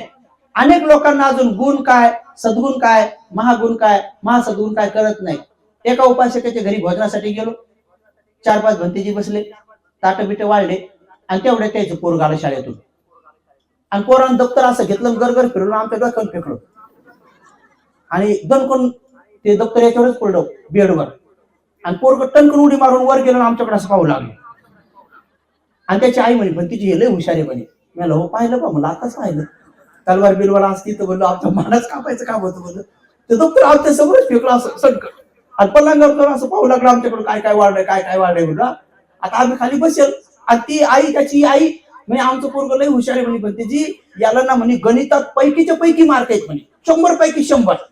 असं म्हणल्याबरोबर त्यानं भंतीच्या ताटातच उडी मारली, लगेच ताट भंतीची तोंडावरच. अरे बापरे म्हणलो, काय हुशारी म्हणलो. बघा गणितात 100 मार्क, वागण्यात 0.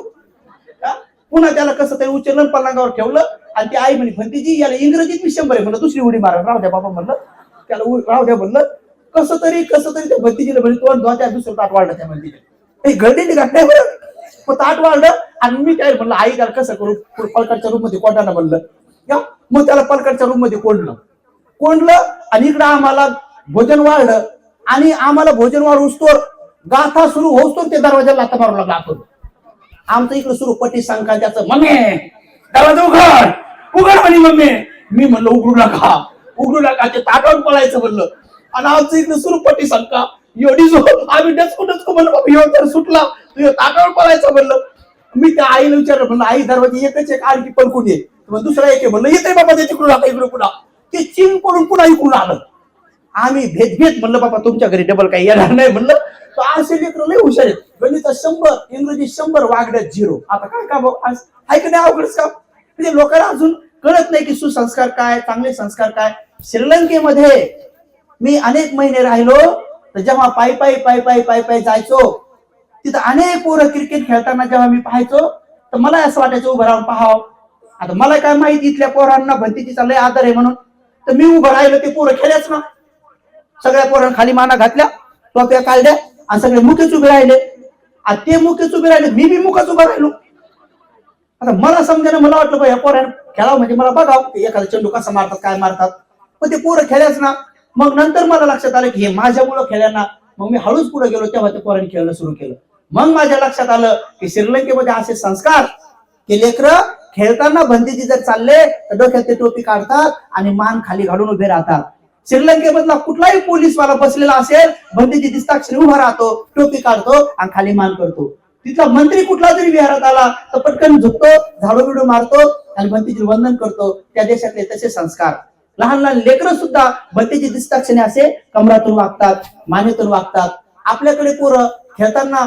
भंतीचे आले तरी कोणी खेळ थांबवत नाही उलट आपल्याकडचे पोरं भंतीचे आले की आमच्या समोर चेंडू मारतात आणि आम्हालाच म्हणतात भंतीची तेवढा चेंडू फेकाव आम्हाला सांगतात चेंडू फेका म्हणून फेकावं लागतोय नाही तर म्हणतात काय कामाची भंतीची नाही अवघडच आहे लग्न कार्यामध्ये तिथं भंतीची जर आले तर सगळे लोक जागा देतात तिथं उलट आहे इथं गळ्यात भरपूर सोनानं घातलेल्या बाई आमच्या अंगावर घेतात धडक असं अंगावर घेतात कोणी हॉलमध्ये जा आम्ही चाललो की आमच्या अंगावर येतात आम्हालाच वाटते बाबा जागा द्या जा बाबा जेसीबी आली जा बाबा तुम्ही जा म्हणलं तर लोक आम्हाला जागा देत नाही आम्हाला काही जागा द्यावं लागतं उलट काम येतं उलट काम आहे त्या देशामध्ये बसमध्ये भंतीजीला पहिलं सीट आरक्षित आहे आणि आपल्या देशामध्ये भंतीजी मागं जा डायरेक्ट लगेच टायरवर असं पकडायचंच काम आहे अवघड म्हणलं आपल्या देशात म्हणजे भंतीजीला जागा सुद्धा बसमध्ये देत नाही ट्रेनमध्ये भंतीजीचे रिझर्वेशन असलं तर येऊन वंदामी आणि जर त्याचं रिझर्वेशन असलं तर मग खाली आल्यावर वंदामी एकदा मी ट्रेन मध्ये बसलो तर एका बाईनं गाथुडे आणि 2-4 लेकरं एक शेंबडू लेकरू संघ अनावरेल म्हणजे चालावं लवकर भंतीची जागा दिसती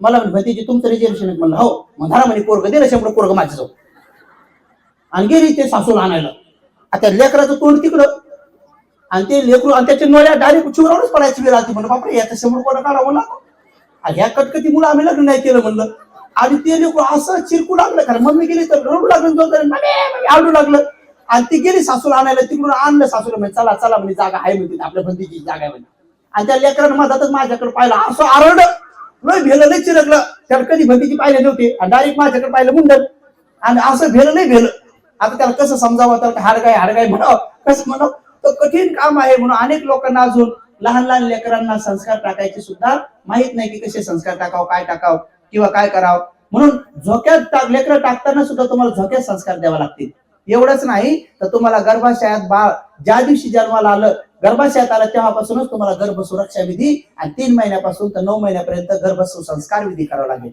तेव्हा कुठं येत्या काळामध्ये बौद्ध धर्माचा प्रचार प्रसार करणारे संघामध्ये अनेक असे हिरे माणिक मोती रत्नासारखे संघ तयार होतील आणि मग बौद्ध धर्माचा प्रचार प्रसार मोठ्या जोमानं होईल म्हणून उपासकांनो हे धर्माचे संस्कार आपण टाकत जा निश्चित स्वरूपामध्ये बोधिसत्व जेव्हा बुद्ध बनण्यासाठी जेव्हा त्या पर्वतावरून जेव्हा ते सर्व भविष्यवाणी केल्या गेली आणि तसेच भविष्यवाणी झाली तेव्हा 20 वर्षानंतर त्यांनी महाभिनिष्क्रमण केलं ज्या दिवशी त्यांनी महाभिनिष्क्रमण शाक्य संघाचे सदस्य झाले वयाच्या 35व्या वर्षी ते सम्यक संबुद्ध झाले परंतु जेव्हा त्यांनी अगोदरच्या 29व्या वर्षी महाभिनिष्क्रमण केलं तेव्हा त्यांनी त्या कंठकाच्या पाठीवरून हात फिरवला आणि बाळ पुत्र मला आजच्याच अनुमा नदी पार करून दे म्हणून त्याच्या पाठीवर बसले तेव्हा त्या अनुमा नदी पार केल्याबरोबर त्यांना कोण चिवर देईल कोण अट्टपरिष्कार देईल म्हणून जेव्हा ते एका जन्मामध्ये काश्यप बुद्धाच्या काळामध्ये काश्यप बुद्धाच्या काळात मध्ये हे आपले गौतम बुद्ध,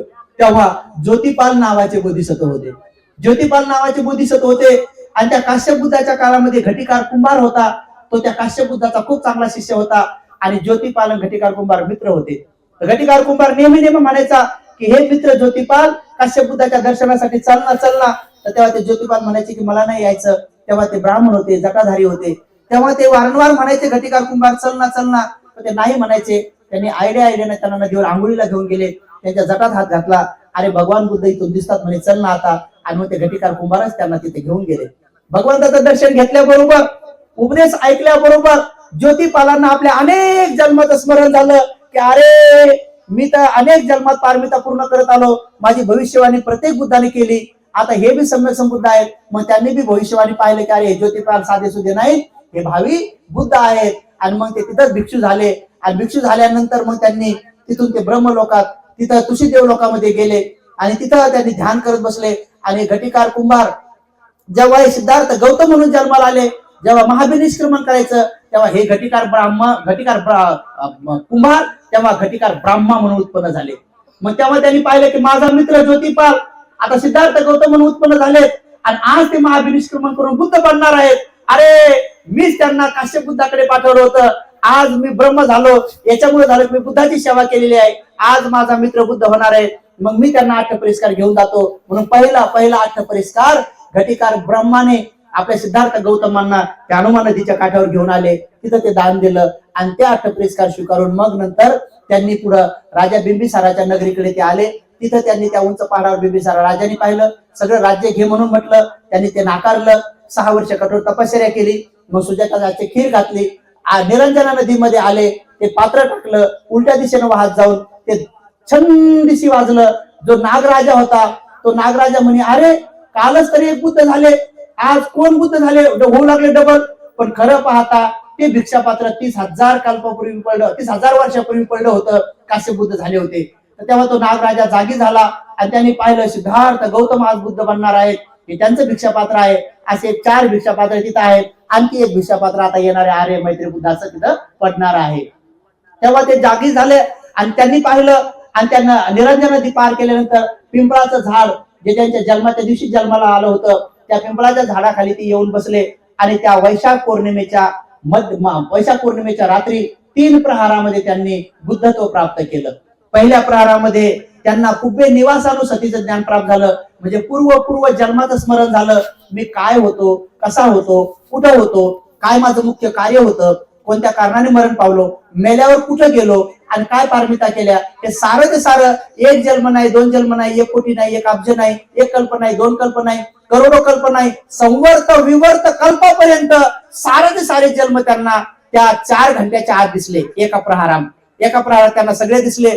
आणि दुसऱ्या प्रहारामध्ये त्यांना सगळ्या प्राण्याबद्दल कळलं की जसं एखादा माणूस एका गावाला जातो, मग दुसऱ्या गावाला जातो, मग तिसऱ्या गावाला जातो, पुन्हा त्या पहिल्या गावाला येतो, पुन्हा आपल्या गावाला येतो. जेवढं क्लिअर तो पाहतो तेवढं क्लिअर त्यांना ज्ञान प्राप्त झालं की हा प्राणी या जन्मात होता, मग हा पहिला डुकर होता, मग म्हैस झाला, म्हैसानंतर गाढव झाला, गाढवाचा साप झाला, मग माणूस बी झाला, माणूस झाल्यानंतर पुन्हा वाघ झाला, वाघ झाल्यानंतर साप बी झाला. जसं हे सगळं पाहतात सगळ्या प्राण्याचं त्यांना दिसू लागलं. सगळ्या प्राण्याचं दिसू लागलं. हे दुसऱ्या प्रहारामध्ये दिसू लागलं.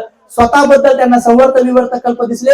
मग सगळ्या प्राण्याबद्दल संवर्त विवर्त कल्प दिसलं. आणि तिसऱ्या प्रहारामध्ये त्यांना कळलं की काय कारण आहे नरकातले प्राणी नरकात उत्पन्न होऊ लागलेत, काय कारण आहे प्रेत लोकातले प्रेत उत्पन्न होऊ लागलेत, मनुष्य लोकात पण काही काळे आहेत, काही गोरे आहेत, काही उंच आहेत, काही टेंको आहेत, काही श्रीमंत आहेत, काही गरीब आहेत, काही बुद्धी आहे, काही बुद्धिमान आहेत, काही दीर्घायू आहे, काही अल्पायू आहे.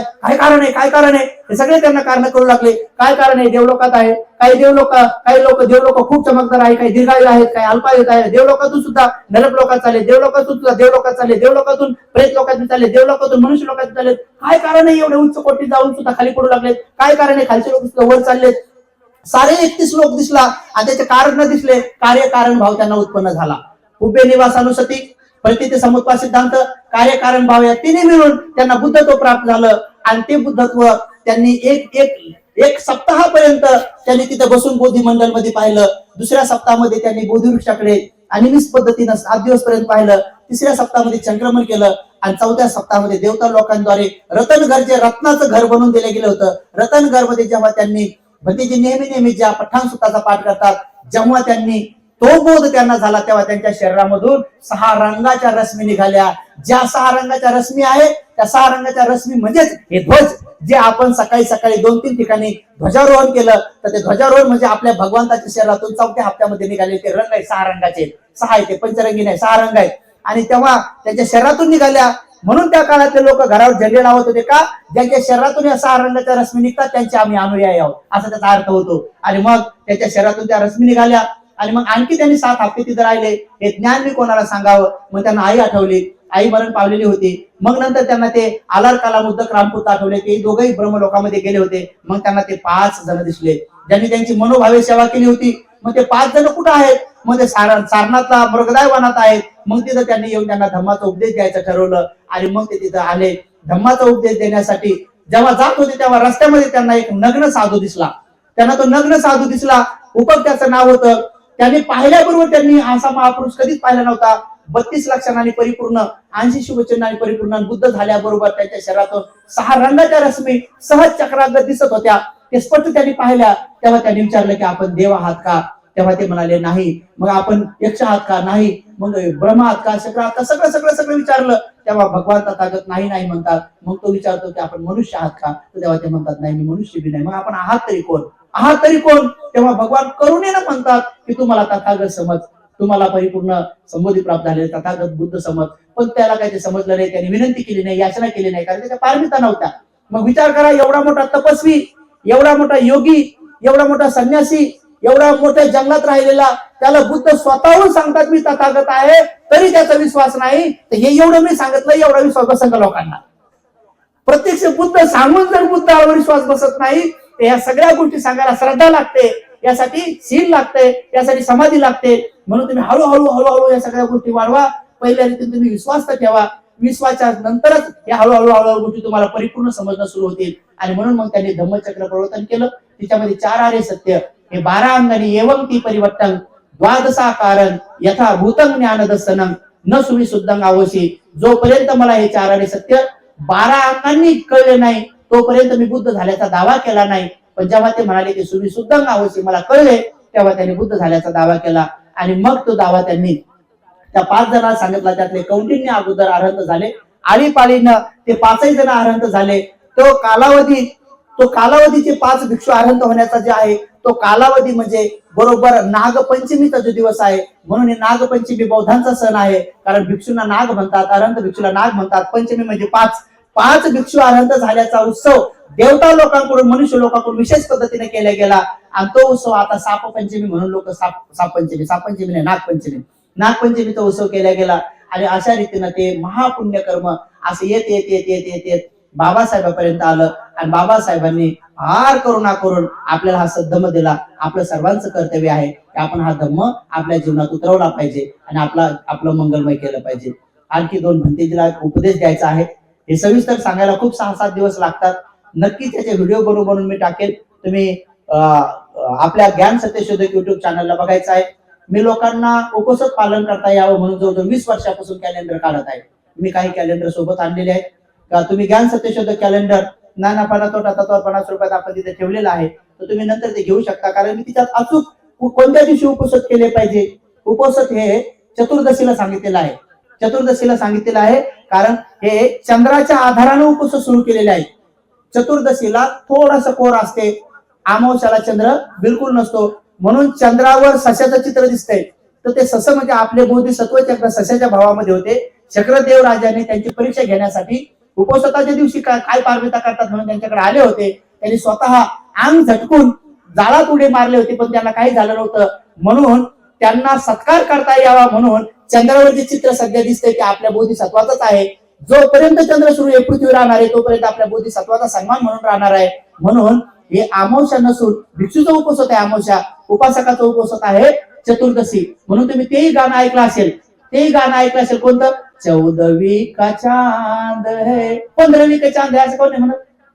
13वीं का चांद है असं काऊन नाही म्हणत? किंवा 12वीं का चांद है असं काऊन नाही म्हणत? 14वीं का चांद. 14वी म्हणजे काय? चतुर्दशी सोप्या भाषेमध्ये 14वा दिवस.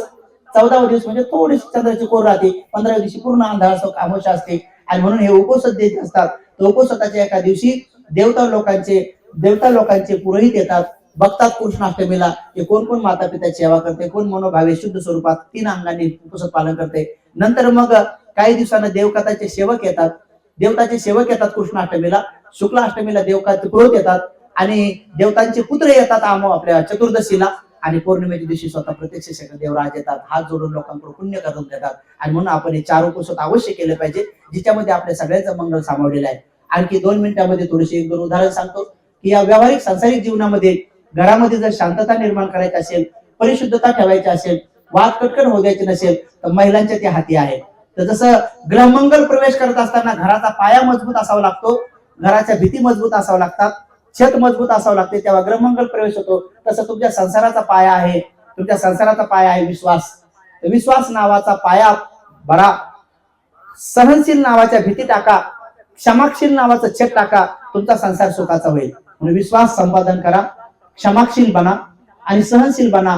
हेच तुमच्या जीवनाचं रहस्य आहे. आणि एवढंही करून जर कोणाच्या घरात छोटे मोठे वाद कटकटी होत असेल तर मी तुम्हाला सांगतो, लहान लहान मुलावर संस्कार टाका. सगळ्यांनी संस्कार टाकून घ्या. मुलाला वंदन कर म्हणू नका, तुम्हीच वंदन करा, लेकरं आपोआप वंदन करतील. कारण अनेक लोक मोठे मोठे होतात तरी त्यांना कधी माहित नाही विहारात जावं, भंतीजी वंदन करावं कळत नाही. एका डॉक्टरच्या लग्नासाठी मी गेलो, पोरग डॉक्टर पोरगी डॉक्टरीन. लग्नाच्या टायमामध्ये नवरदेव नवरी आले आणि मला येऊन विचारू लागले की भंतीजी मेणबत्ती कुठे लावू. आता मला सांगा, मेणबत्ती लावायला वाटी आणावं का नाही, अगरबत्ती लावायला एखादा ग्लास ठेवावा का नाही, म्हणजे मेणबत्ती कुठं लावावं, कुठं चिटकावं, फुलं कुठं टाकावं, एवढं त्यांना शिकवावं का नाही. त्यांना कधी शिकवलं नाही. मला येऊन विचारू लागले भंतेजी मेणबत्ती कुठं लावू. म्हणलं लावा इथं, चोपडी जागा आहे, लावा. जागा चोपडी आहे, नेमकंच मुंडन केलं, लावा म्हणलं इथं. असाच बसतो म्हणलं, लग्न होतो. मेणबत्ती इथं चिटकाव, 3 चिटकावते, अशा आडव्या चिटकाव म्हणलं, नाही उभ्या चिटकाव म्हणलं 3 बुद्ध धर्म सांगायचं. आणि अगरबत्त्या कानात द्या म्हणलं, कोंबून अगरबत्त्या कानात कोंबा, मेणबत्त्या डोक्यावर चिटकाव म्हणलं आणि फुलं नाकात कोंबा म्हणलं, कारण तोंड राहिलं पाहिजे वंदना म्हणायचं तुम्हाला म्हणलं. ते असं डचकले दोघं, हो भंतीजी असं काय आपल्याला एवढं करत नाही का, मेणबत्ती लावायची वाटी आणावं लागते. हे छोट्या छोट्या गोष्टी करत देत आपल्या लोकांना. आता तर जी हळदी सुरू झाल्या, ते हळदी बंद झाल्या होत्या, आता लय सुरू झाल्या. 10-10 किलो हळदी आणून जे हळदी खेळू लागले तेच हळदी खेळू लागले. हळद लावण्याचे 2 कारण होते. एक आहे अध्यात्म कारण, दुसरं आहे व्यावहारिक कारण. अध्यात्म कारण, ज्या काळामध्ये माणसाच्या शरीरावर जास्तीत जास्त खरूज होत होत्या त्या काळामध्ये हळद ही अँटीबायोटिक दवा म्हणून काम करत होती. हळद आजही आपण हळद टाकून खातो, कारण पोटाचे बरेच आजार बरे व्हावे, कारण ती दवा आहे. शरीराला कुठला आजार झाला, हळद टाकली, कुत्र्याला कशी जखम होते, हळद टाकू द्या, जखम बरी होती. म्हणून खरूज होत होत्या तेव्हा दवा पाड नव्हत्या. आणि म्हणून नवरदेव नवरी जेव्हा लग्न करतील बिचारे एकरूप होतील, ते एकमेकाचे आजार खरूज एकमेकाला होऊ नये, संतांवर परिणाम होऊ नये म्हणून उठणं लावून हळद लावत होते, निर्जंतू करत होते. हे कारण आहे अध्यात्म, हळद लावायचं. आणि दुसरं काय कारण आहे की भारतीय लोक मुळात काळे आहेत, कारण सूर्यकिरण इथं थोडासा अगोदर येतो म्हणून भारतातले लोक मुळात काळे आहेत. मग नवरदेव थोडासा काळा दिसू नये, थोडा बरा दिसाव म्हणून ना, नवरी थोडी बरी दिसाव. पण काळ्या माणसा जास्त हळद लावली ती गोरं नाही, हिरवं दिसते, जास्त हिरवं दिसते ते जास्त लावलं. म्हणून हे 2 कारण होते. आता भारतीय लोक मूळचे काळे आहेत, तुम्ही माणसाने सगळे वेगवेगळे काऊन आहेत. तर तुम्ही मंगोलियन लोक बघा, घारच्या डोळ्याचे, लाल लाल केसाचे, उंच उंच, लंब्या लंब्या नाकाचे, सारखे सारखे पतले पतले सारखेच. तुम्ही जपानीज लोक बघा, बुटक्या बुटक्या बांधाचे, शेतकरी तोंडाचे, बारीक बारीक डोळ्याचे, सारखे सारखे सारखेच आहेत. तुम्ही चायनी लोक पहा, हे मोठ्या मोठ्या जबड्याचे, तपकिरी रंगाचे, आपड दिपड शरीराचे, सारखे सारखे सारखेच आहेत. निग्रो लोक बघा तुम्ही, काळ्या काळ्या रंगाचे, उंच उंच दिपड दिपड शरीराचे, घुंगराल्या बाळाचे, मोठ्या मोठ्या होटाचे, सारखे सारखे सारखेच आहेत. भारतीय लोक बघा वेगळे वेगळे वेगळे वेगळे वेगळे आहेत, कोणी सारखं नाही. काहून? कारण फ्रेंच आले, डच आले, पोर्तुगीज आले, मोगल आले, हे सगळे आले, बाबासाहेब लिहिले एका ग्रंथात, त्याच्यामुळे मिश्रण सिस्टीम झाली सगळी सगळी. लक्षात, म्हणजे हे सगळे मिश्रण सिस्टीम जे आहे हे खतरनाक काम आहे सगळं. पण एवढ्यामध्ये सुद्धा एक कुळ शुद्ध राहिला, आणि तो म्हणजे नागवंशी कुळ शुद्ध राहिला. कसा राहिला? त्याचा एकमेव ग्रंथ, सुषम प्रश्न नावाचा ग्रंथ, जो पूज्य शिलानंद भंतीजीकडे आहे, त्या ग्रंथामध्ये मात्र कळालं की हा कुळ शुद्ध आहे, यांच्यामध्येच बोधिसत्व जन्माला येणार आहे. आणि म्हणून अस्पृश्यता जी निर्माण झाली, अस्पृश्यतेचं कोणी समर्थन करू शकत नाही. आपण नाकारू शकतो, अस्पृश्यता चांगली नाही, पण थोडा गहिराईमध्ये जर अभ्यास केला, डीप मध्ये अभ्यास जर केला तर बरं झालं आम्हाला अनटचेबल ठेवलं का? कारण त्या निमित्तानं आमच्या स्त्रिया शुद्ध तरी राहिल्या. टचेबल जर केला असता आमच्या शुद्ध स्त्रिया या हे झाल्या असत्या, आणि बोधिसत्व यांच्या पोटी जन्माला आले नाही. म्हणून बरं झालं आम्हाला अनटचेबल केलं, म्हणजे दूर ठेवलं, आणि आम्हाला स्पर्शच केला नाही, म्हणून आपल्या स्त्रियांच्या पोट शुद्ध राहिल्या. अनटचेबिलिटीची कोणी प्रशंसा नाही करणार, ती व्यावहारिक दृष्टिकोनातून चुकीचीच आहे. पण अध्यात्म क्षेत्रामध्ये जे म्हणतात ना तुमची सावली पण चालत नव्हती, जर मग आपली सावली चालत नव्हती तर मग आपल्या स्त्रिया मात्र चुकीच्या लोकांनी भोगल्या नाही. त्या शुद्ध स्वरूपात याच पहाडावर आपल्या धम्मनाग राजाने सुरक्षित आपला कुळ ठेवला आणि त्यांच्या पोटी बोधिसत्व बाबासाहेब जन्माला आले. आणि त्या बाबासाहेबांनी हरवलेलं वैभव केळझर मध्ये जे 6 फुटाची सोन्याची मूर्ती भंतीजी मला तो ग्रंथ वाचायला गेला, ते भंतीजी सुमित्र भंतीजी त्या पहाडावर राहत होते. त्याच पहाडावर मला धम्मामुळे भेटली आणि तिथंच आता भगवान बुद्धाच्या धातूवर आपण स्तूप बनवत आहोत. त्याच्या पाठीमागे लेण्या कोरण्याचा प्रयत्न केलेला आहे. हे सगळे जगातले जेवढे बी नागवंशी लोक मधल्या काळातले महार आताचे बौद्ध जे आहेत ते सारे वाचवले असतील, सुमित्र भंतीजीने वाचवले म्हणून ते आपले कुलदैवत आहेत. आपले खंडोबा केरोबा मसोबा कुलदैवत नाही, आपले खरे कुलदैवत सुमित्र भंतीजी आहेत. आणि धर्मनाग राजा आपली भद्रशिला महाराणी हे आपल्या खऱ्या कुळांचे वारस माता पिता आहेत. आणि तो सुशीम राजकुमार आहे की ज्याने हा इतिहास शुद्ध स्वरूपातला पुढे आणलेला आहे. म्हणून आपण सारं पुण्य त्यांना अनुमोदन करूया आणि घरामध्ये सुख शांतता नांदण्यासाठी नवरा बायकोनं गुन्ह्या गोविंदान वागा, भांडणं तंटे करू नका. नवऱ्यावर 1 पट प्रेम करा, सासू सासऱ्यावर 10 पट प्रेम करा. कारण ती सासू आहे, तिनं तुमचा पती लहानचा मोठा पोटात केला, लहानचा मोठा वाढवला आणि झोका देऊन मोठा करून नंतर तुमच्या हवाले करून दिला. तुमची एंट्री कधी झाली? नवऱ्याच्या जीवनात तुम्ही लहानपणी आल्या नाही, तुमची एंट्री लय उशिरा झाली. कोणी म्हणू शकता का बाई नवऱ्याला झोका द्यायला मोठा केला नवरा केला? नाही. तर तुम्ही नवऱ्याच्या जीवनात कधी आल्या? लय उशिरा आल्या. आणि आल्या साध्या सुद्धा नाही आल्या, डायरेक्ट स्टेजवरच आल्या. तुमची एंट्री डायरेक्ट स्टेजवरच आहे, सजून धजून डायरेक्ट लगे एंट्री तिथं. आणि साधी सुद्धी नाही, लगे तुमची एंट्री कशी वाजत गाजत बहारो अशी एंट्री तुमची डायरेक्ट त्याच्या जीवनात. तेवढं तुम्ही गायब आहेत. पण मात्र ती आई 9 महिने 9 दिवस पोटात वागवती. आणि एवढंच नाही तर मायबापाचे एवढे उपकार असतात. ते बाळ जेव्हा जन्माला येतंय ते बाळाचे कोवळे पाय ते हजारो वेळेस ते पाय चुमती, तर पाय चुमती. त्या लेकराने दिवसभर किती वेळेस घाण करू द्या, लघवी करू द्या, त्याची लघवी काढती, विष्ठा काढती आणि पाय भरलेले असले तरी मुके घेते, पुन्हा मुके घेते. कधीतरी तुम्ही म्हातारे झालेले आपल्या मायबापाच्या पायाचे मुके घेतले का? अवश्य ज्यांचे मायबाप जिवंत असतील घरी गेल्यावर आज आईच्या तळपायाचा मुका घ्या, आईच्या बापाच्या तळपायाचा मुका घ्या. एकदा तर घ्या जिने हजारो वेळेस आपल्या पायाचे मुके घेतलेत, त्या बापानं हजारो वेळेस आपल्याला खांद्यावर घेतलंय. त्या मायबापाला ब्रह्मा समान आपण त्या मायबापाला कधीही करत नाही. म्हणून सासू सासऱ्याच्या पायाचे मुके घ्या. जर समजा हे करा, कारण त्यांचे लय उपकार आहे. कारण त्यांनी तुमचा पती 100 वेळेस पिळकलेला पती लय बाऱ्या धुतलाय. त्यांनी तुमचा पती लय बाऱ्या पिळकलाय, लय बाऱ्या इथं पिळकलाय तिथं पिळकलाय, टिपी देव टाकतच गेलाय. तो नवरा तुमचा इतक्या बाऱ्या धुतलाय त्या सासूनं, त्या सासऱ्याने एवढ्या बाऱ्या धुतलाय, हळूच त्या सासूचे पाय झोपेला असं तो गुपचूप मुका घ्या. नाहीतर घाबरून पडायची, माझी भूत लागलं काय, कवराशी करू लागली, तुला सांभाळून सांगा, घाबरून टाका भराव, मी सेवा करायचं ठरवलंय. म्हणून सासू सासऱ्याची सेवा करा, नवऱ्याची 1 पट प्रेम करा. कारण नवरे काय झाडाला लागत नाहीत. कोणी म्हणू शकता बाई माझा नवरा पिकत आला होता, तोडान घेतला नवराकडून. नवरे काय झाडाला लागत नाहीत, नवरे काय कंपनीत बनत नाहीत, कच्चा माल नेला आणि पक्का करून आणला. तर नवरे हे कोणतरी आईच्या पोटातच वाढतात, लहानचे मोठे होतात. म्हणून सासून सासू पण अंगात आणू नये आणि सुनानं सून पण अंगात आणू नये. काही सासा लय चांगले आहेत, काही सुना बी लय चांगले आहेत. परंतु मी एक अशी सासू पाहिली, एक अशी सासू खतरनाक, लयच कलाकार सासू. आणि त्या सासूचा बाप रे बाप असा तोरा, लय तोरा. त्या सासूकडे होतं दूध, दही, लोणी. तर एक अशीच बाई 2 किलोमीटर अंतरावर त्याच्या घरी आली. आणि सासू काही घरी नाही, सासू नाही घरी. मग होती सून घरी. त्या बाईने विचारलं, म्हणे बाई दूध दही आहे का? सून म्हणे नाही बाई, संपलं म्हणे, दूध संपलं, दही संपलं.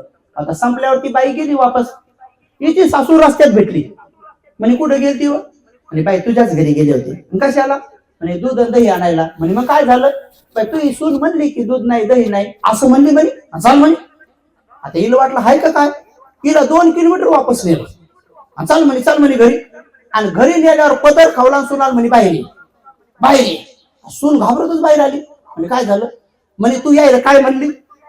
म्हणली मी म्हणले की दूध नाही दही नाही. तुला कोण दिलाय अधिकार म्हणे नाही म्हणायचा? आता मी सांगते नाही जा. ती बाई म्हणे माय तो दाखवाय मला 2 किलोमीटर वापस आणले म्हणे. मला तिथं सांगायचं होतं रस्त्यात नाही म्हणे.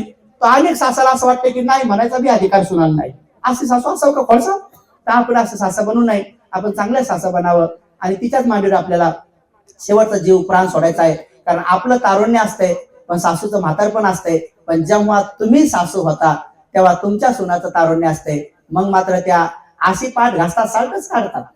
मग असं धरून कुचकवतात की आत्या उचलू का? मग नको, मला लई बेजार होतात, लई फेडल्या जाते. म्हणून आतापासून त्या जीव लावा आणि नवऱ्याची मनोभावे सेवा करा.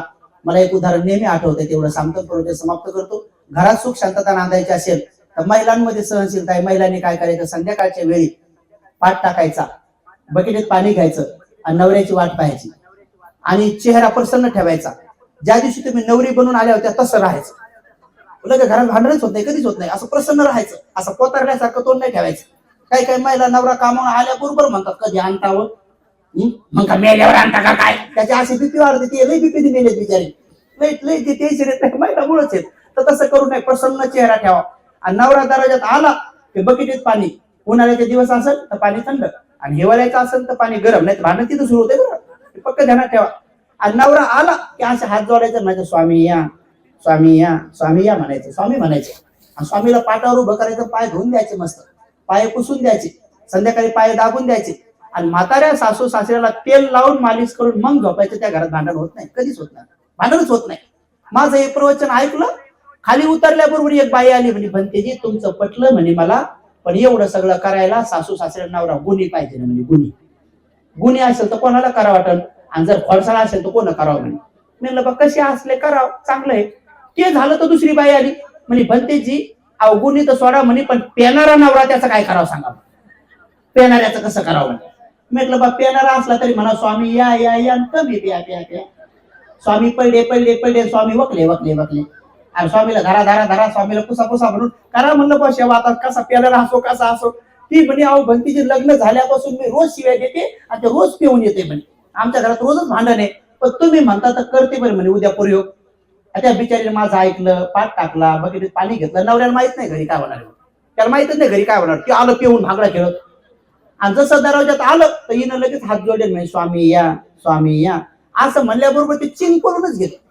असं पळालं, त्याला वाटलं दुसऱ्याच्याच घरी आलो का काय करू, कारण आपल्या घरी तर शिवाय भेटते, आज स्वामी कोण म्हणलं, असं पळालं नाही पळालं. नंतर त्याची बायको म्हणे धरा धरा धरा, त्याला सांगा की आपलंच घरी आपलंच घरी. त्याला पुन्हा धरून आणलं आणि पाय धुतल्याबरोबर त्याची आरती गेली, उतरूनच गेली धुतल्याबरोबर. आणि 2 दिवस पाय धुऊ दिले. तिसऱ्या दिवशी निम्म्या रात्री उठलं आणि हळूच पोराला उठवलं लहान्या, म्हणे बाबू 2-3 दिवसापासून माझे पाय धुवू लागले, माझी लई सेवा लावली, तर डॉक्टरनं मला जायचा निरोप दिला का काय, म्हणे मी झालं नाही का काय, असं भेलं नाही भेलं, त्याला वाटलं मरतो का काय. तर पोरग म्हणे नाही पप्पा म्हणे, ती औरंगाबादची एक भंतीची, त्याने मम्मीला सांगितलंय म्हणून मम्मी करते. त्याच्या लक्षात आलं की दारूमुळेच असं. त्यानं दारू दिले सोडून. आता त्या आईचा मला 6 महिन्यापूर्वी फोन आला, भंतीजी आपला प्रयोग सक्सेस झाला म्हणे, त्यांनी ते दारू सोडून दिली, घरी येतात म्हणे, माझं घर झालंय, पत्र झालेत म्हणे, आणि 10,000 रुपये बँकेत म्हणे. बघा, दुर्गुणी पतीचे दुर्गुणी एक सद्गुणी पत्नी दूर करू शकते, फक्त तुम्ही सद्गुणी बना. तुमच्या जीवनामध्ये खूप मंगल होईल. कधी नवऱ्याला भांडण तंटा करू नका, वाद कटकटी करू नका. पण एक महिला मी पाहिली, लोय भांडकुदळ, अशी भांडकुदळ की रोज भांडून भांडून भांडून एक दिवस नवरा गेला मरून. आता नवरा खरंच गेला मरून. मग भंतीजीला बी बोलवलं आणि सगळं गाव आलं रडायला, आणि ती बरोबर मड्याच्या बाजूलाच बसली. आता मेलेल्या नवऱ्याला भांडायचं कोणी, जिवंत होता ठीक आहे, पण नवरा मेला तरी भांडण सुरूच एकदम. त्या मड्याजवळ बसली आणि पोरी आल्या बरोबर रडणं सुरू केलं. रडता रडता म्हणे पोरी हो, तुमचा बाप गोळ्या वेळेवर घेत नव्हता ना, आणि ज्या गावाला नको जाऊ म्हणलं त्याच गावाला गेला ना, आणि वर तोंड करून मेला ना. मी म्हणलं आई तुम्ही रडू लागल्या का भांडू लागल्या, बघ पाय रडणं. मेलेल्या माणसाने मी भांडण सुरूच, जिवंतपणी भांडताना पाहिलं होतं मी, आणि मेल्यावर मी सुरूच. बरं भांडल्या मग आल्या नंदा. त्या नंदाला पाहिल्या बरोबर म्हणे आत्ता आल्या का, जेव्हा गरज होती तेव्हा नाही आल्यावर, आणि तेव्हा काही कापूस याचं तेव्हा त्या का, आणि पैशाच्या गड्ड्या मोजत तेव्हा त्या ना, आणि आता येऊन काय भाऊ बोललं का, आणि उठा उठा बहिणी आल्या, बहिणी भांडू घेतो. पण नंदा बी भल्या कलाकार, त्या बी भांडतच आल्या. त्या बी म्हणजे दादा उठणारे आणि 2 शब्द बोलणारे. आता खरंच उठून काय म्हणला असता, मेला असता बरं झाला असता का, पण म्हणे दादा उठणारे आणि 2 शब्द बोलणारे, आणि तुला 3 महिन्यापासून एक जण टाकून गेली होती ना, आणि तू खायची लय आबळ होती रे, आणि देवानं त्याला तुला उचलायच्या ऐवजी तिला काऊन नाही उचललं, पाय रडलं. मी म्हणलं भंतीची बॅगा घ्या, या दरवाजा चला, इथं भांडण होणार आहे. आणि भांडण बी काय साधं सुद्धा तुंबळ युद्ध होणार आहे म्हणलं. आणि या महिला झिट्या धरतीनं आपल्या धरायला काय नाही, आपलं डोकं लागते भीतीने म्हणलं. चला म्हणलं, असं भांडण सुरू केलं त्यानं. पण त्याचं भांडण झालं, मग आलं पोरग. त्या पोराकडे पाहून म्हणे आता आला का, जेव्हा बापाला गरज होती तेव्हा नाही आला रे, आणि एवढ्या दिवस काय बायकोच्या खोंगल्यात बसला वाटा का पाहते रडत.